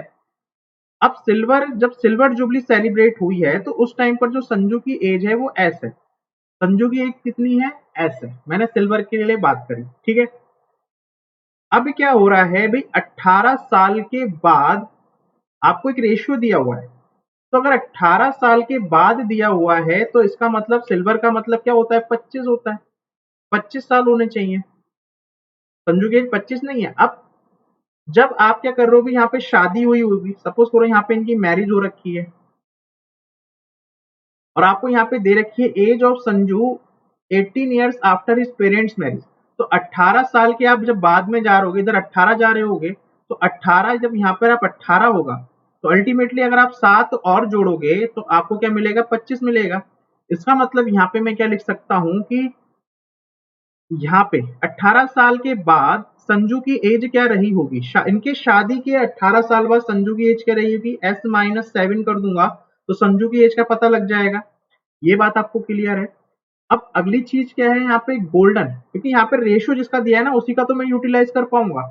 और यहाँ पे क्या है, गोल्डन जुबली हो रही है, तो गोल्डन का मतलब कितना हुआ, यहाँ पे गोल्डन लिख लो, यहाँ पे गोल्डन। तो गोल्डन जुबली का मतलब 50 साल होते हैं, और 50 साल का इसमें गैप कितना आया, 25 का आया। कितना आया, 25 का आया। तो भाई गोल्डन जुबली के टाइम पर संजू की एज क्या हो जाएगी, यहाँ तक पहुंचते पहुंचते संजू की एज आएगी S+25।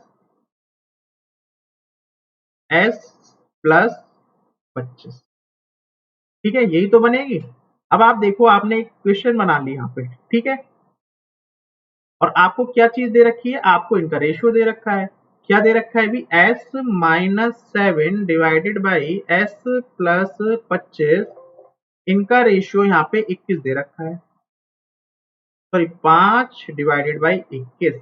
हमें यहाँ से क्या निकालना है, पहले तो हम निकालते हैं कि S की वैल्यू क्या होगी, तो S क्या होगी, जो सिल्वर मैरिज पर होगी। फिर हमें देखना है कि कितने टाइम बाद संजू पैदा हुआ होगा, है ना, ये तो निकालना है। तो एक काम करते हैं, इसको पहले सॉल्व कर लेते हैं। तो ये आपके पास आएगा, अभी थोड़ा सा कैलकुलेशन बढ़ गई ना यहाँ पे, चलो। तो 21 की गुणा एस से करोगे 21 S हो जाएगा, माइनस का 21 की गुणा एस से करोगे तो 147 is equals to 5S plus का 125। 5S इधर है, इधर 21 है, तो माइनस होगा, तो कितना हो गया हमारे पास, 17।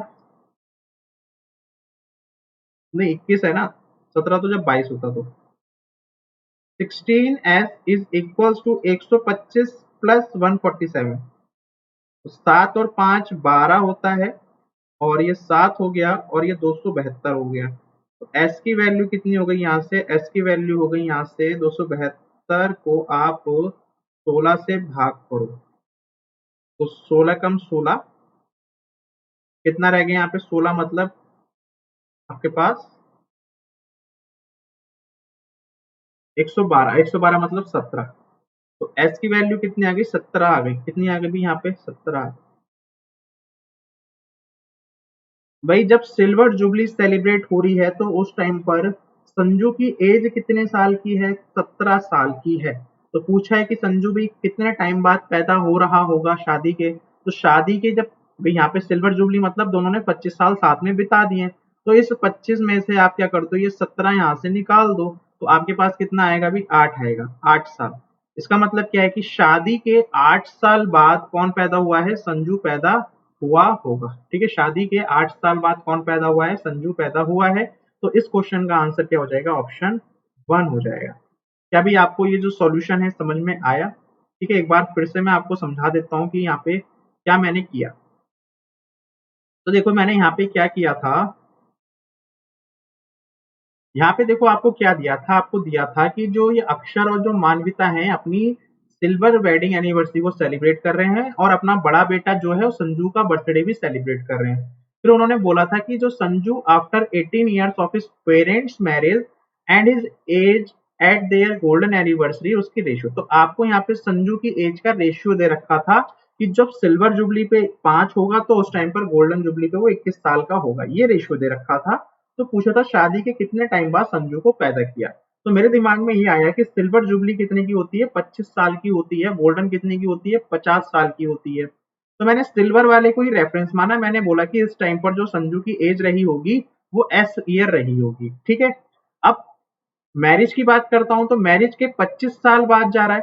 ठीक है, तो 25 साल बाद जा रहा है, तो 25 साल के बाद में अगर 18 साल के बाद संजू की एज क्या रही होगी, वो S-7 रही होगी। ये गैप को फिल करने के लिए माइनस कर दो आप। और यहाँ पर कितनी रही होगी, आप कहोगे सर S+25 रही होगी, 50 बनता है। और यहाँ पे रेशियो दे रखा था S, और इसका रेशियो दे रखा था, जब आपको ये वाली वैल्यू दे रखी थी तो आपने यहाँ से s निकाल लिया। जब यहाँ से आपका s निकल गया और आपसे पूछा है कि शादी कितने टाइम बाद पैदा हुआ होगा, तो 25 में से आप क्या कर दो, जो संजू की यहाँ पर एज है, संजू की जब एज आपने निकाली तो ये कितना निकल के आया, 8 साल। तो आपका आंसर कितना हो गया, 8 साल।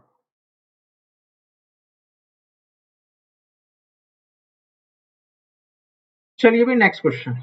नेक्स्ट क्वेश्चन क्या है, इसमें से कौन सा रिलेशन सेटिस्फाई नहीं हो रहा है।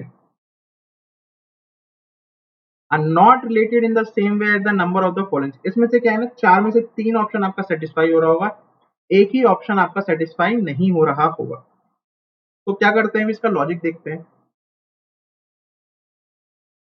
64 है, 91 है, 118 है।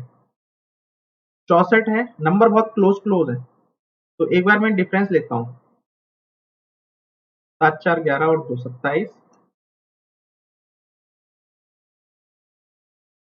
27। देखो इसमें और इसमें जो डिफरेंस है वो सेम आ रहा है, 27 27 का आ रहा है, तो बाकी ऑप्शन में भी आना चाहिए। जैसे 46, 73 को मैंने 46 निकाला यहाँ से, तो ये कितना आया, 6 और ये 27 बन रहा है। और 101 में से मैंने 73 यहाँ से निकाला, तो 11 11 3 8 और ये कितना हुआ, 28। लेकिन इसमें तो डिफरेंस आ रहा है। तो चलो पहले ऑप्शन में नहीं रुकते हैं, बाकी ऑप्शन भी एक आध चेक कर लेते हैं, क्या पता हमारा लॉजिक सही हो। 75 में 48 माइनस करूंगा तो ये कितना आएगा मेरे पास, 7 27। हाँ, और 102 में 75 माइनस करो तो भी कितना आ रहा है, 27 आ रहा है। मतलब ये मेरे को 27 का गैप मिल रहा है, ठीक है। इसमें नहीं मिला था, एक और चेक कर लेता हूँ। हालांकि मेरा आंसर आ चुका, क्योंकि मैं श्योर हो गया हूँ कि ये लॉजिक तो यही बन रहा है। इसको और चेक कर लेते हैं। 99 माइनस 72 कितना हो रहा है, 27 हो रहा है। और 126 में से आप 99 करोगे तो हाँ 27 ही आएगा। ठीक है भी, अपना आंसर क्या है, ऑप्शन 1 ही है इस क्वेश्चन का आंसर। हम लोग मूव करते हैं नेक्स्ट क्वेश्चन की तरफ।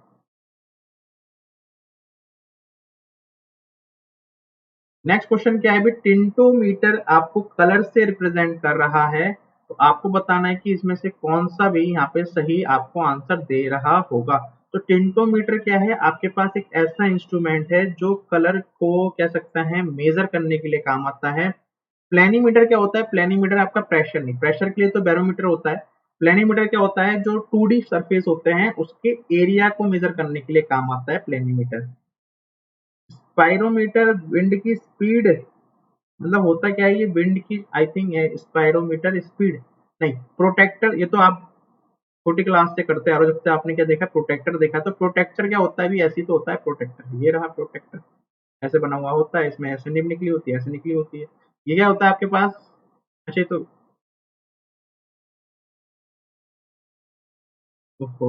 प्रोटेक्टर तो यही होता है ना, डी वाला, जो डी बना होता है इसको हम लोग डी बोलते हैं, इसमें एंगल्स बने होते हैं, ये होता है प्रोटेक्टर। ये मैंने बना दिया कंपास, ठीक है। चलो तो ये क्या है, प्रोटेक्टर है। आई थिंक प्रोटेक्टर पड़ा होगा,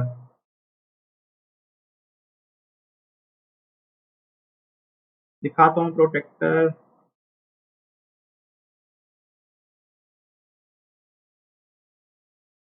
देखो ये रहा, ये दिख रहा है ना आपको।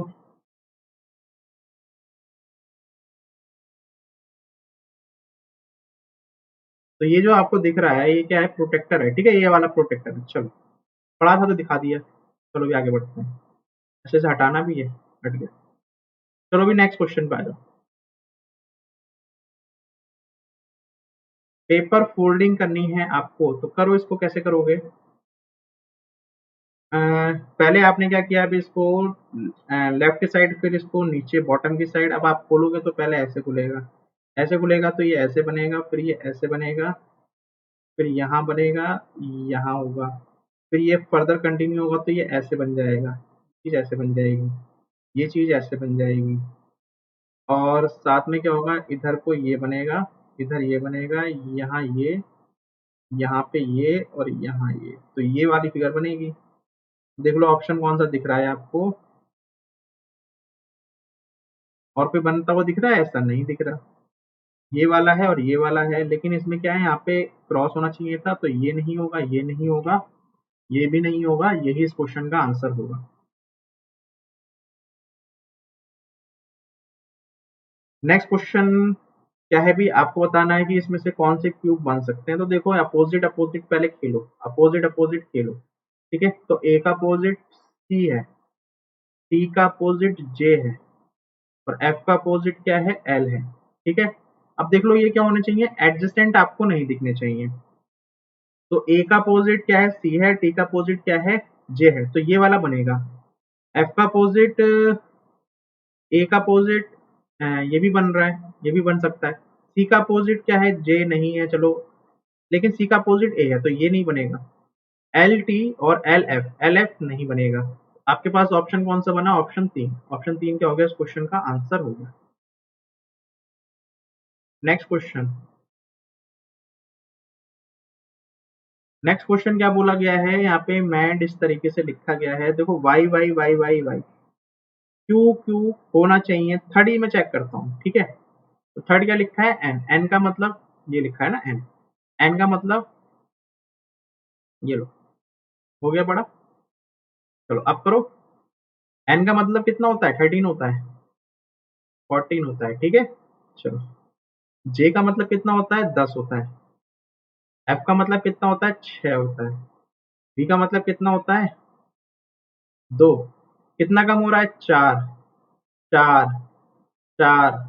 दो में से आप 4 निकालोगे तो आपको क्या मिलेगा, आपको मिलेगा यहाँ पे 24 या 25, 25 मिलेगा आपको, 25। और 25 का मतलब कितना हो गया आपके पास, 25 का मतलब होता है एक्स, तो एक्स आना चाहिए। तो एक्स यहीं पे यही आएगा, यही इस क्वेश्चन का ऑप्शन होगा, ठीक है।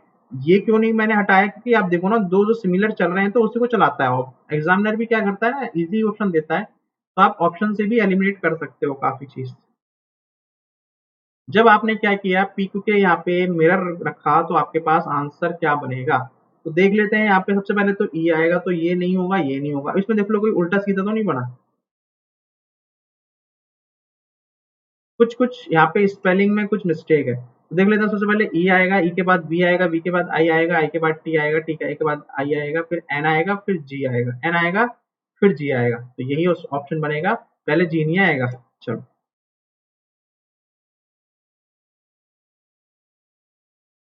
क्या करना है यहाँ पे, रिप्लेस करना है। चलो इसको भी करते हैं थोड़ा लॉजिकली। 156 और ये, सबसे पहले तो मैं यही सोच रहा हूँ क्या कि जो 156 है ये 13 से जा रहा होगा, 13 वन जा 13 टू जा, हाँ। तो मैं क्या करता हूँ, सबसे पहले इस माइनस वाले को रिप्लेस करता हूँ डिवीजन से। तो माइनस वाला रिप्लेस, देखो यही बन सकता है, आप चाहे तो चेक कर लो। 156 को मैं पहले डिवाइड करूंगा 13 से, फिर प्लस का 9, फिर मल्टीप्लाई बाई 18, फिर 5 में लिखा है माइनस, ठीक है। तो ये कितनी बार जा रहा है, ये आपके पास 12 बार जाएगा, प्लस का 9 इंटू 18 माइनस का 5।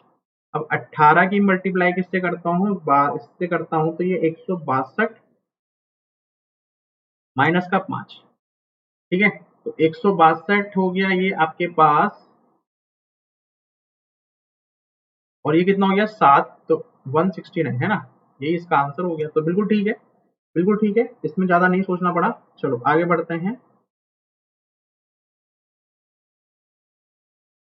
क्या लिखा हुआ है, मिंट को ऐसे लिखा हुआ है और फैंसी को ऐसे लिखा हुआ है, तो भी आपको बताना है कि ये कैसे लिखा जाएगा।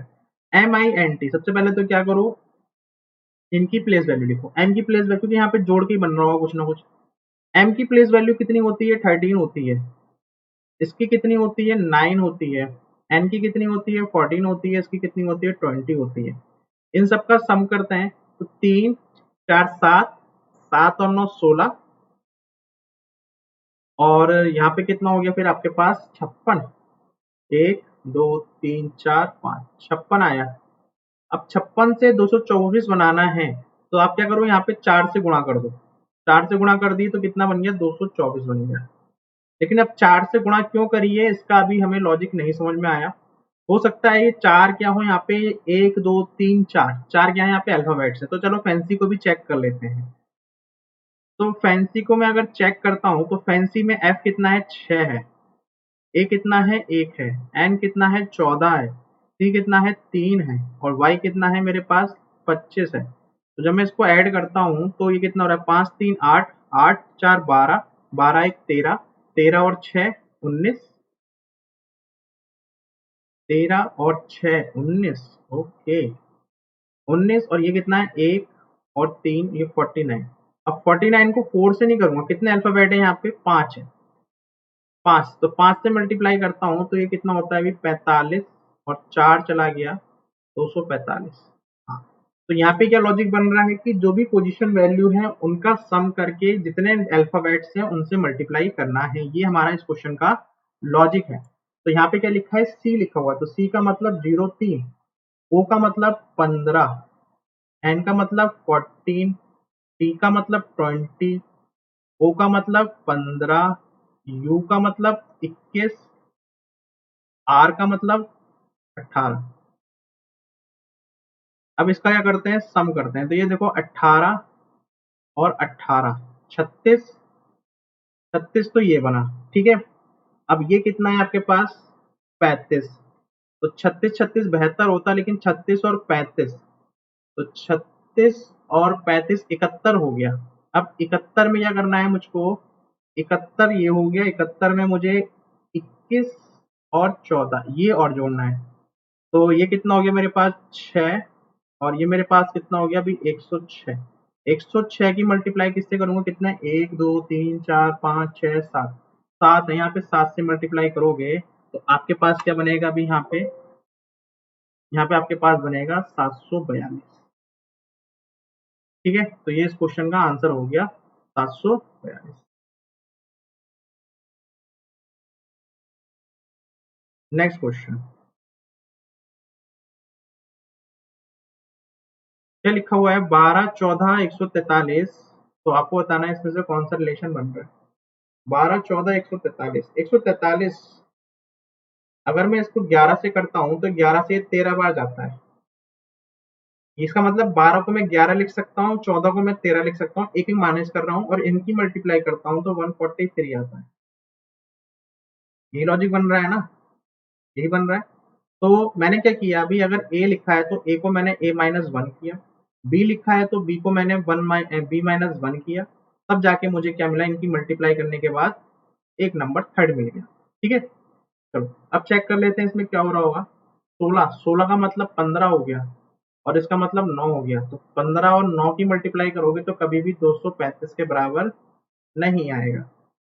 15 का मतलब 14 हो गया और 14 का मतलब 18 हो गया, तो इसको चेक कर लेते हैं क्योंकि यहाँ पे लास्ट डिजिट 2 आ सकती है। तो 14 की मल्टीप्लाई किससे करता हूँ मैं, 18 से करता हूँ, तो अब कैसे भी तरीके से कर सकते हो, तो 3 आ रहा है यहाँ पे, 4 और 8 12, 12 3 1 15 और यहाँ पे 1 हो गया, तो एक 1 और 252 आ रहा है, मतलब ये इस क्वेश्चन का आंसर है। ठीक है, बाकी आप ऑप्शन चेक कर सकते हो बट इसका आंसर यही है। नेक्स्ट क्वेश्चन, क्वेश्चन बोल रहे हैं अभी 23 को आपने 531 लिखा तो 27 को आप लोग क्या लिखोगे। 23 है और यहाँ पे 31 है, तो मुझे पता था कि जो 22 का स्क्वायर होता है, ठीक है मैंने आपको पहले ही बोला था 22 का स्क्वायर कितना होता है 484 होता है, तो 484 अगर 22 का होता है तो 23 का स्क्वायर कितना होता है। अब देखो ये तो याद करने ही पड़ेंगे, ठीक है, अगर नहीं याद होंगे तो बड़ी दिक्कत हो जाएगी। तो 23 का स्क्वायर होता है हमारे पास शायद 529। ठीक है, एक बार चेक कर लेते हैं, फिर भी यहाँ पे 23 है, यहाँ पे भी 23 है, तो तीन कम तीन दिन जब 9 होता है, 6 6 12 होता है और यहाँ से एक गया तो 529। हाँ तो ये कितना होता है 529 होता है, 529 को 531 लिखा है, मतलब यहाँ पे दो जोड़ के इसको बनाया गया है। अब मुझे चेक करना है भी 27 का स्क्वायर क्या होता है, तो नहीं आता है तो भी कोई बात नहीं है, बट कोशिश ये रहेगी कि याद कर लिया जाए। तो 4 ये है, 14 और 14 28 और 28 और 4 32 और ये 3 दो एकम दो, दो दूनी 4 और 4 और 3 729। अब 729 नहीं होगा, इसमें आप क्या करोगे दो जोड़ोगे, जब आप दो जोड़ोगे तो 731 आएगा इस क्वेश्चन का आंसर, जो ऑप्शन 3 है। ठीक है,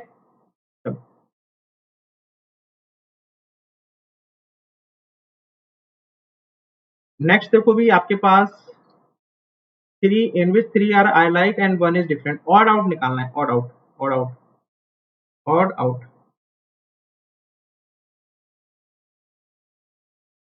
कोई इजी सा नंबर नहीं है, देखो 16 लिखा हुआ है, 16 को मुझे बनाना है अगर 90, ठीक है, 16 को मुझको अगर बनाना है 90, अच्छा 16 छक्के कितना होता है? 16 छक्के आपको कहोगे सर ये 96 होता है। अगर मैं 96 में से, ठीक है, इस वाले ऑप्शन को देख रहा हूँ, मैं 5 यहाँ पे माइनस करता हूँ तो 91 आता है।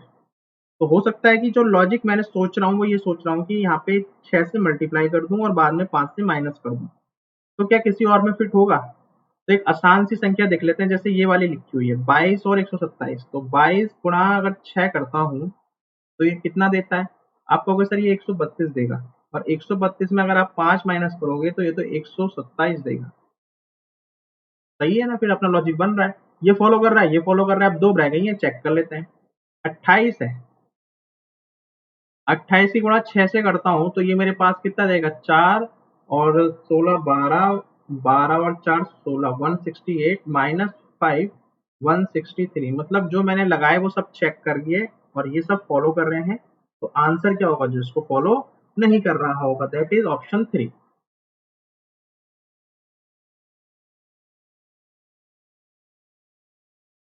चलो भी बनाओ इसको।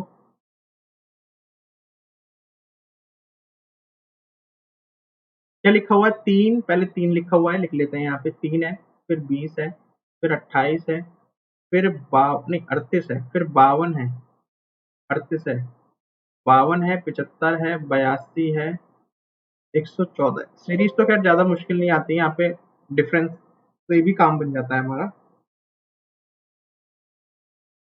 क्या लिखा हुआ है यहाँ पे? देखोगे 3 लिखा है और 20 लिखा है, तो इनका अंतर कितना हुआ? 17। 20 है और 38 है, अंतर कितना हुआ? 18। इसका अंतर कितना हुआ? 22 है। 17 18 मतलब 14 हुआ, पहले 17 हुआ, फिर 18 हुआ, फिर 14 हुआ। अच्छा इसमें देखते हैं, 25 होता बट 25 नहीं है, 23 बनेगा। ये कितना होगा? ये तो आपके पास 5 और 3 7, और ये वाला कितना बन रहा है फिर?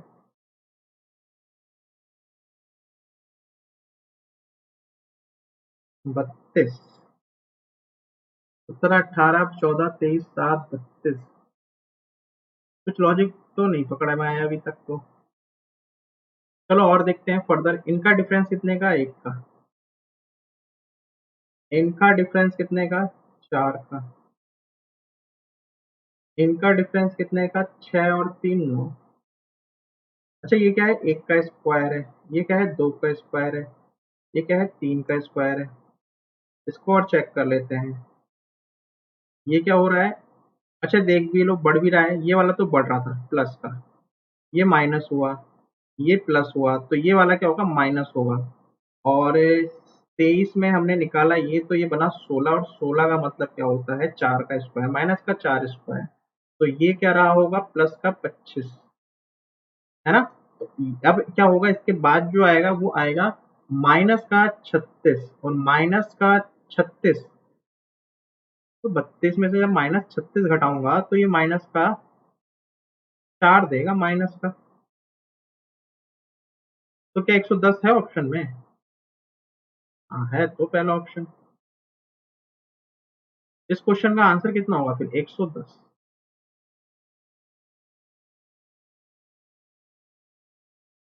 ठीक है, 110 इस क्वेश्चन का आंसर होगा। तो आप देख सकते हैं इसको।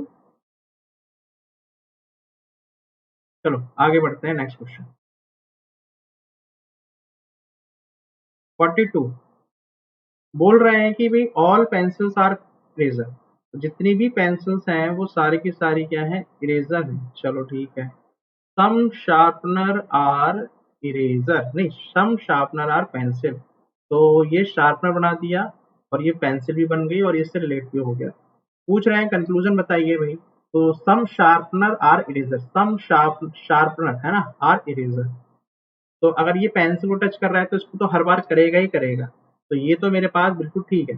All pencils are sharpener, all pencil are sharpener, नहीं, ये बात देखो 100% ट्रू नहीं है। अगर नहीं है तो इसका आंसर क्या होगा? Only conclusion one follows. Next आपको बताना है कि इसमें कितने ट्राइंगल्स प्रेजेंट हैं। तो कितने ट्राइंगल प्रेजेंट है इसमें? चलो कर लेते हैं ना, नहीं तो मैं बाद में कराता हूँ वैसे तो इस टाइप के क्वेश्चन को। चलो एक काम करते हैं, गिनो ये कितना है भी आपके पास। एक ये वाला बेसिक वाला ट्राइंगल, फिर आपके पास ये वाला बेसिक ट्राइंगल है, ये वाला तो 6 है, ये वाला कितना है 3 है, तो पिंक पिंक वाले हो गए हमारे पास टोटल 9। ठीक है, अब उसके अलावा क्या ट्राइंगल बन रहा है, आप कहोगे सर ये ट्राइंगल बन रहा है, मैंने कहा ठीक है, ये हो गया 10। अब कौन सा ट्राइंगल बन रहा है, आप कहोगे सर ये वाला एक ट्राइंगल बन रहा होगा, और कोई सा ट्राइंगल इसमें नहीं बन रहा। देखो क्योंकि ये यहाँ से नहीं छू के जा रहा, तो इसमें क्या है कि एक ट्राइंगल ये बन रहा है, तो ये भी एक हो गया, तो कितना हो गया मेरे पास 6 4 10 और एक 11, 11। इस क्वेश्चन का आंसर कितना हो गया 11।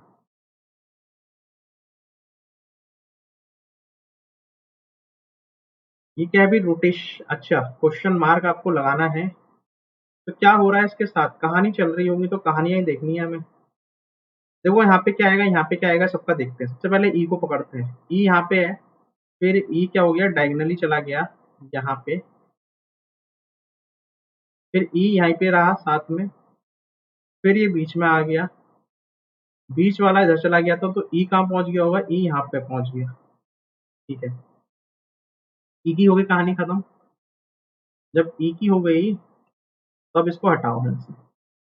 अब हम अगला देखते हैं, ई वाला तो आ गया, तो ई से हमारे कुछ एलिमिनेशन हुआ, ई से हमारे पास एक ऑप्शन एलिमिनेट हो गया, वो ये वाला हो गया। अब ओ यहाँ पे भी है, ओ यहाँ पे भी है, तो मैं ओ के लिए चेक ही नहीं करता। ठीक है, अब ओ हो गया हमारे पास, ई हो गया, अब यहाँ पे यू भी यहीं पे रहेगा, तो मैं यू को भी चेक नहीं करूंगा। अब मैं आई और ए के लिए पोजीशन चेक करता हूँ बस। ठीक है, वही हमारा आंसर दे देगा। तो मुझे आई देखना है या फिर ए, पहले ए देखते हैं। चलो ए पहले यहाँ पर था, कॉर्नर था, कॉर्नर से यहाँ हुआ, यहाँ से कहाँ पहुंचा, ये डायगनली पहुंचा, डायगनली पहुंचा तो थोड़ी देर के लिए यहाँ पे रुका। ठीक, अब जब ये यहाँ रुकेगा, जैसे यहाँ पे ई रुका था, तो ई बीच में शिफ्ट हो गया था आगे, तो ए कहाँ घुसेगा, बीच में जाके घुस जाएगा यहाँ पे, तो यहाँ पर आके बैठ जाएगा ए। तो आपके पास देखो इसमें आई है यहाँ पे और यहाँ पर ए है, तो ये क्या बनेगा, इस क्वेश्चन का आंसर बनेगा फाइनल। ठीक है, तो आप क्या करो, एलिमिनेशन की भी हेल्प लो और बाकी लॉजिक भी देखो क्या बन रहा है और इस क्वेश्चन का आंसर निकालिए। नेक्स्ट क्वेश्चन बताना है कि इनमें से कौन सी फिगर आपको एम्बेडेड होके दिख रही है। ये वाली फिगर है, ठीक है, ये वाली। तो ये इस तरीके से, तो आर्क तो यहाँ पे नहीं है, ये था, लेकिन ये ऐसे है हॉरिजॉन्टल, बल्कि ये क्या है वर्टिकल है, तो इसलिए ये नहीं है। इससे मैं क्या कह सकते हैं, हाँ इसमें देखो ये बन रही है, ये बन रहा है। ठीक है, तो ये क्योंकि वर्टिकल है, बाकी तो ये हॉरिजॉन्टल है, तो ये भी नहीं बन रहा है और इसमें भी नहीं बन रहा है। ठीक, चलो इसका आंसर क्या हो गया, ऑप्शन 2।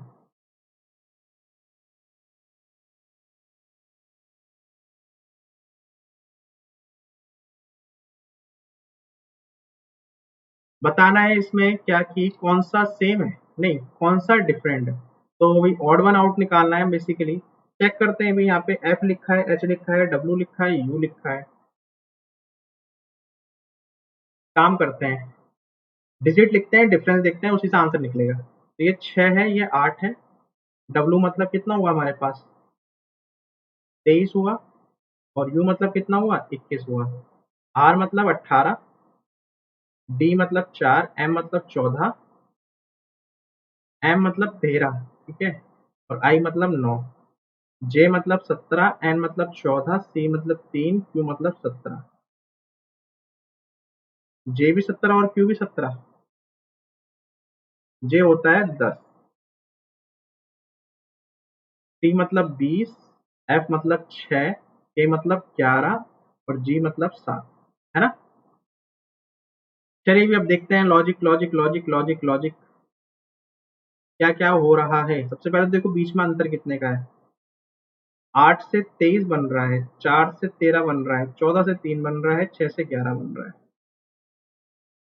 6 से 11 बन रहा है, बट टूटा फूटा सा लॉजिक है।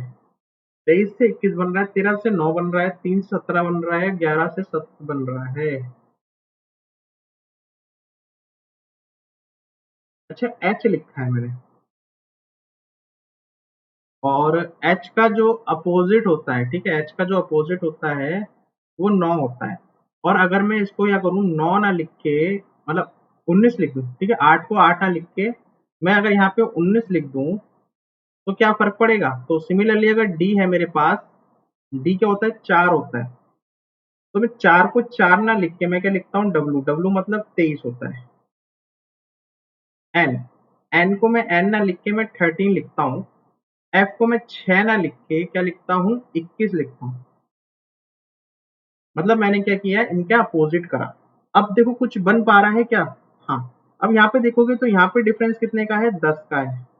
यहाँ डिफरेंस कितने का है? 10 का है। यहाँ डिफरेंस कितने का है? 10 का है। बट यहाँ पे डिफरेंस 10 का नहीं है, यहाँ पे डिफरेंस 4 का है। ठीक है। अब आप देखो 6 से बन रहा है 19, 18 से 5, 18 से 23 बन रहा है, 10 से 13 बन रहा है, 20 से 21 बन रहा है। तो पहला तो यहाँ से मुझे समझ में आ रहा है कि अगर मैंने क्या कर दिया, जो ये सेकंड वाला है, सेकंड वाले का मैंने क्या कर दिया? अपोजिट ले लिया। ठीक है, अपोजिट वाले की प्लेस वैल्यू देखी, तब मैंने डिफरेंस देखा, तो मेरे को यहाँ पे बराबर मिल रहा है।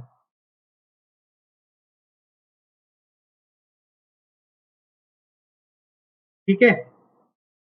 अच्छा, अब थोड़ा सा और ऑब्जर्व करोगे ना, अब आपका आंसर तो हालांकि आ चुका है, अगर मुझे नहीं समझ में आ रहा मैं फिर भी ये मार के चला जाऊंगा। अब देखो यहाँ पे क्या है कि ये वाला और जो लास्ट वाले नंबर हैं, इनमें डिफरेंस कितने का है? 7 का है। इसमें और इसमें भी डिफरेंस कितने का है? 7 का है। 18 और 9 में भी डिफरेंस कितना है? 9 9 18 होता है।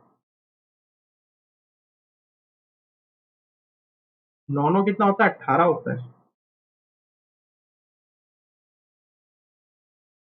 अच्छा देखो, देखो देखो, ये भी तो अपोजिट है। अरे ये 27 है, ये भी 27 है, जैक क्यून, और ये क्या है? जीटी है। और वो भी क्या था? 27 ही बनना था, लेकिन अल्टीमेट जो था वो था इसका बीच वाला। ठीक है। तो अपोजिट करके, अपोजिट कर, अच्छा क्वेश्चन था। ठीक है, एक अच्छा क्वेश्चन था, थोड़ा सा हट कर भी था। तो अपोजिट करके क्या किया है इन्होंने? सेकंड नंबर को अपोजिट करके फिर क्या किया है? उनके बीच का डिफरेंस निकाला है। और जो लास्ट वाली जो लिखे हुए हैं शुरू में और लास्ट में जो लिखा है एंड वाले, वो क्या है? एक दूसरे के अपोजिट है। ठीक है। तो ये इसका क्या था? फाइनल सॉल्यूशन था।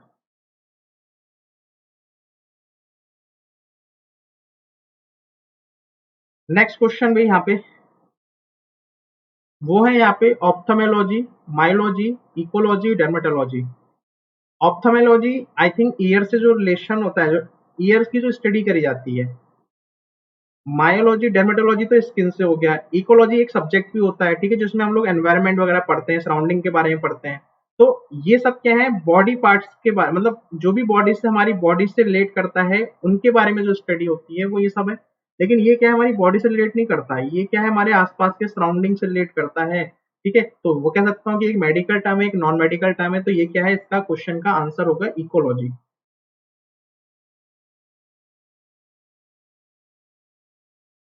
चलो भी इस क्वेश्चन को करा जाए। और यहाँ पे लिखा हुआ है, डायग्राम में आपको दे रखा है, सर्कल रिप्रेजेंट कर रहा है रूलर कॉक को, सर्कल रूलर कॉक को, ट्राइंगल रिप्रेजेंट कर रहा है बिजनेसमैन को, रेक्टेंगल कर रहा है ग्रेजुएट्स को। चलो एक काम करते हैं, यहाँ पे जो भी इंफॉर्मेशन मिली है हम उसको फिल करते हैं। सर्कल कर रहा है यहाँ पे रूलर कॉक को, रूलर कॉल, ठीक है, कॉक। ट्राइंगल रिप्रेजेंट कर रहा है बिजनेसमैन को, और ये जो है हमारे पास ग्रेजुएट को कर रहा है। आगे पढ़ते हैं, क्या बोला है? What is the number of ruler businessman? Ruler plus businessman होने चाहिए, ग्रेजुएट नहीं होने चाहिए। तो आप क्या करना है? आपको यहाँ से ग्रेजुएट हटा देना है। तो जब ग्रेजुएट आप हटाओगे तो देखो कैसे होगा। पहले आप देखो कि यहाँ पे ग्रेजुएट कहाँ पर है। तो ग्रेजुएट ये वाले हैं, ये वाला क्या है? ग्रेजुएट है। तो जो भी इसके अंदर आएगा वो कंसीडर नहीं किया जाएगा, पहली बात। दूसरी बात क्या बोली गई है कि हमें चाहिए जो रूलर भी हो और क्या हो? बिजनेसमैन हो। तो देखो ये वाली लाइन किसको जा रही है? रूलर को जा रही है। और ये जो सर सॉरी, ये बिजनेस को जा रही है, और ये सर्कल किसको जा रहा है? रूलर को जा रहा है। तो एक ही आपके पास जो कॉमन है वो क्या है? ये है 8। तो इस क्वेश्चन का आंसर कितना हो जाएगा? ऑप्शन हमारे पास 1, दैट इज 8। नेक्स्ट क्वेश्चन भी यहाँ पे आपको फिल इन द ब्लैंक्स करना है और आपको यहाँ पे वैल्यू फीड करनी है। तो करा जाए भी इसको, बिल्कुल किया जाएगा। देखो we Q L, we Q L, तो यहाँ पे भी वी आना चाहिए लास्ट में, वी क्यू एल। अगर लास्ट में भी आएगा तो ये नहीं होगा, ये नहीं होगा, ये एक v है और एक ये v है। अब देखो हम इससे पहले कुछ कर सकते हैं क्या? देखो यहाँ पे भी क्या आएगा, v क्यू l आएगा, तो l आएगा तो ये l आ गया और यहीं पर आपका क्वेश्चन भी खत्म हो गया। ठीक है, तो क्वेश्चन आपका खत्म हो गया। आपको चेक करना है तो यहाँ पे m भर दो। ठीक है, तो r m v, ठीक, l, l के बाद क्या हो रहा है, फिर r आ रहा है, फिर कौन सा आ रहा है आपके पास, ये q आ रहा है। ठीक है, चलो।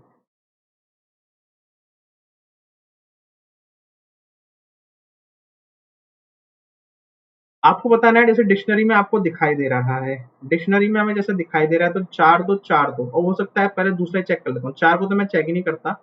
अब मैं सिर्फ 5 पे पहुंचता हूँ और 2 पर पहुंचता हूँ। 2 ये लिखा हुआ है और 5 ये लिखा हुआ है, तो पहले क्या आएगा, टुमारो आएगा या टॉपर आएगा? तो आपको सर पहले आएगा, और एक एल भी लिखा हुआ है, पहले आएगा टॉलरेंस, तो पहले आएगा 4, फिर आएगा 3, तो 4 3 से एक ही ऑप्शन शुरू होता है, वो होता है ऑप्शन 2।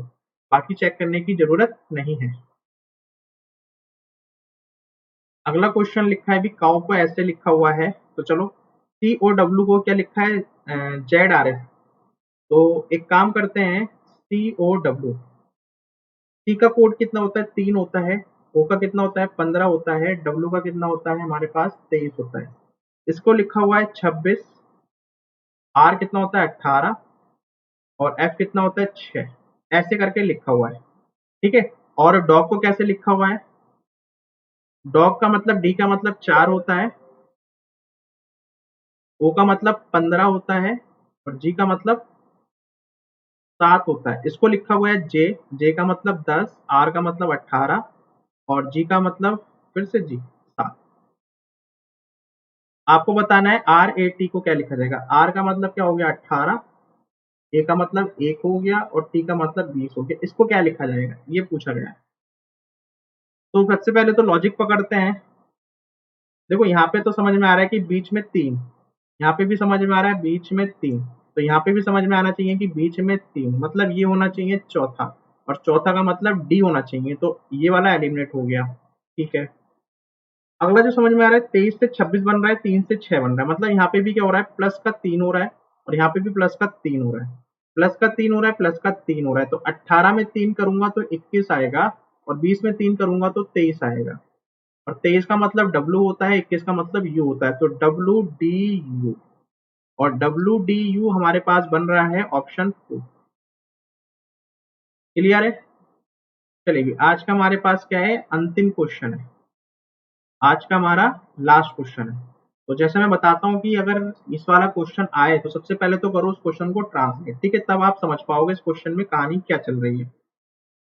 तो बनाते हैं भी यहाँ पे, पालने में, ठीक है, क्रेडल है, पालना है, उसमें एक बच्ची की ओर इशारा करते हुए श्रीपद बोले। तो यहाँ पे कौन बोल रहे हैं, श्रीपद बोल रहे हैं, तो श्रीपद को चलो मैंने एस से रिप्रेजेंट कर दिया, एस से।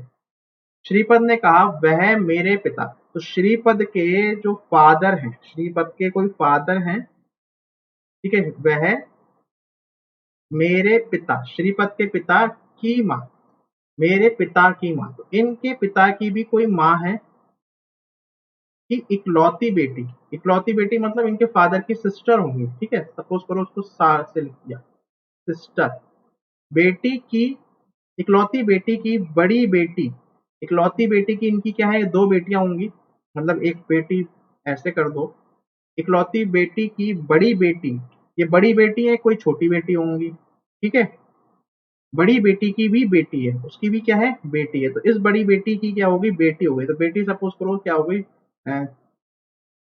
वाह लिख दो, चलो हटाओ। तो ये बड़ी बेटी कौन सी है, ये कौन है, जो बच्ची पालने में झूल रही है, जो वो बच्ची पालने में झूल रही है वो है। पूछा क्या है कि बच्ची की माँ का, बच्ची की माँ कौन है, ये रही, बच्ची की माँ कहाँ है, ये है। इस बच्ची की माँ का श्रीपद, तो श्रीपद तो ये रहा, इससे क्या संबंध है, तो भाई ये तो कजन हो गए ना, ये क्या है, कह सकता हूँ इनडायरेक्टली कि श्रीपद की जो बुआ है, ठीक है, बुआ की जो बेटी है, मतलब इसकी कजन ही तो हुई, कजन हुई, तो कजन का मतलब यहाँ पे ऑप्शन 2 बन गया, जो इस क्वेश्चन का सही आंसर हो गया। ठीक है, तो भाई चलिए, आई होप आज का जो सेशन रहा है वो भी आपके लिए हर बार की तरह यूजफुल रहा है। आप हर सेशन से कुछ ना कुछ यहाँ पे सीख कर जरूर जा रहे हो। ठीक है, तो इसी तरीके से कंटिन्यूटी बना के रखिए। आज हमने 9 सेशन यहाँ पे खत्म कर लिए हैं, तो हम लोग अब मिलते हैं नेक्स्ट सेशन, जो हमारा रहेगा जो 10 सेशन रहने वाला है वहां पे हम लोग मिलते हैं और देखते हैं हमारे पास और क्या क्वेश्चंस हैं। और साथ ही साथ भी जाने से पहले अगर आप चैनल पर फर्स्ट टाइम विजिट कर रहे हैं तो आप सेशन को लाइक कर सकते हैं, कोई क्वेरी है कमेंट कर सकते हैं, आप इसको शेयर भी कर सकते हैं। ठीक है, अगर चैनल पर फर्स्ट टाइम आए और आपको लग रहा है कि चीजें भी वाकई में आपके लिए यूजफुल है, अगर आप 1% भी सीख रहे हो तो आप हमारी मेहनत को क्या कर सकते हो यहाँ पे, ठीक है, आप बढ़ा सकते हो। कैसे? आप चैनल को सब्सक्राइब करके बढ़ा सकते हैं। ठीक है, चलिए तो मिलते हैं भी नेक्स्ट सेशन में, तब तक के लिए थैंक यू।